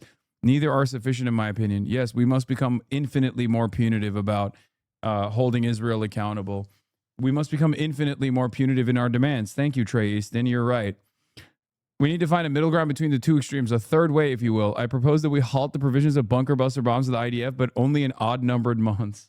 Chuck actually released a video. I started farming in 1960. The same. Dude, Chuck Grassley is low-key is so fucking goated. I have a fondness in my heart for him. He is such a demon, but really, he tweets the best. He's the best tweeter in Congress. Okay? And you know he's tweeting himself. It's not even, I'm telling you right now, he's not letting any of those staffers touch those tweets. Okay? He just got off the skateboard. No, this is actually unironically how he's like, man. When I started farming in 1960, the saying was, corn should be knee-high by the 4th of July. Now, with the development of new genetics for corn varieties, it is shoulder high by the 4th of July. Have a happy 4th of July. Lindsey Graham dead. Mitch McConnell probably dead. Donald Trump monthly trips to Walter Reed. 92-year-old Senator Chuck Grassley, Republican, Iowa, alive, farming, and third in line to the presidency. Bro, Chuck Grassley's going to live forever, dude. Straight up. He's going to live forever. It's a given. It's a wrap. He's 92 years old and third in line to the presidency, chat. Look at the mutant corn he's eating. Well, whatever he's eating, it's working. Okay, yes, we got a sad Mitch McConnell update, yes. Tens of thousands without blinking an eye. And we stand for something else. We stand for opportunity, allowing people to realize the potential in their life. This is all the things that our shared values give a bond, a very powerful bond between us. It's not that that bond is not under challenge. It is. But it takes people like Lindsey Graham to keep that alliance going. And I'm sure you. Okay, enough, dude. I don't want to fucking hear from this demon. So I go up to Lindsey. Yeah, let's hear from another demon, okay? It's like either other servants of Israel eulogizing him or the president of Israel, you know? Prime Minister of I'm Israel. a brand new senator, determined to do something about mass incarceration. And I hear through Dick Durbin and others that he's the guy to work with. And I say, Mr. Graham, sir, I'd like to work with you on criminal justice reform. He seems almost amused by what I said. He goes, Corey, do you understand? I'm in a primary right now, and I'm running against a guy who is batshit crazy. I can't even so much as talk to you right now. Get out of here, man. Come back to me after my primary. And I laughed and came back to him after the primary. And true to his... Yeah, once again, classic classic political engineering here, you know, the machine. He's obviously talking about this fondly, but like, I guess technically he's just revealing that Lindsey Graham was lying to his constituents. His word. He rolled up his sleeves and we went to work. And thanks to him and Dick Durbin and some other Senate heroes, our bill became the first. Also, nasty business.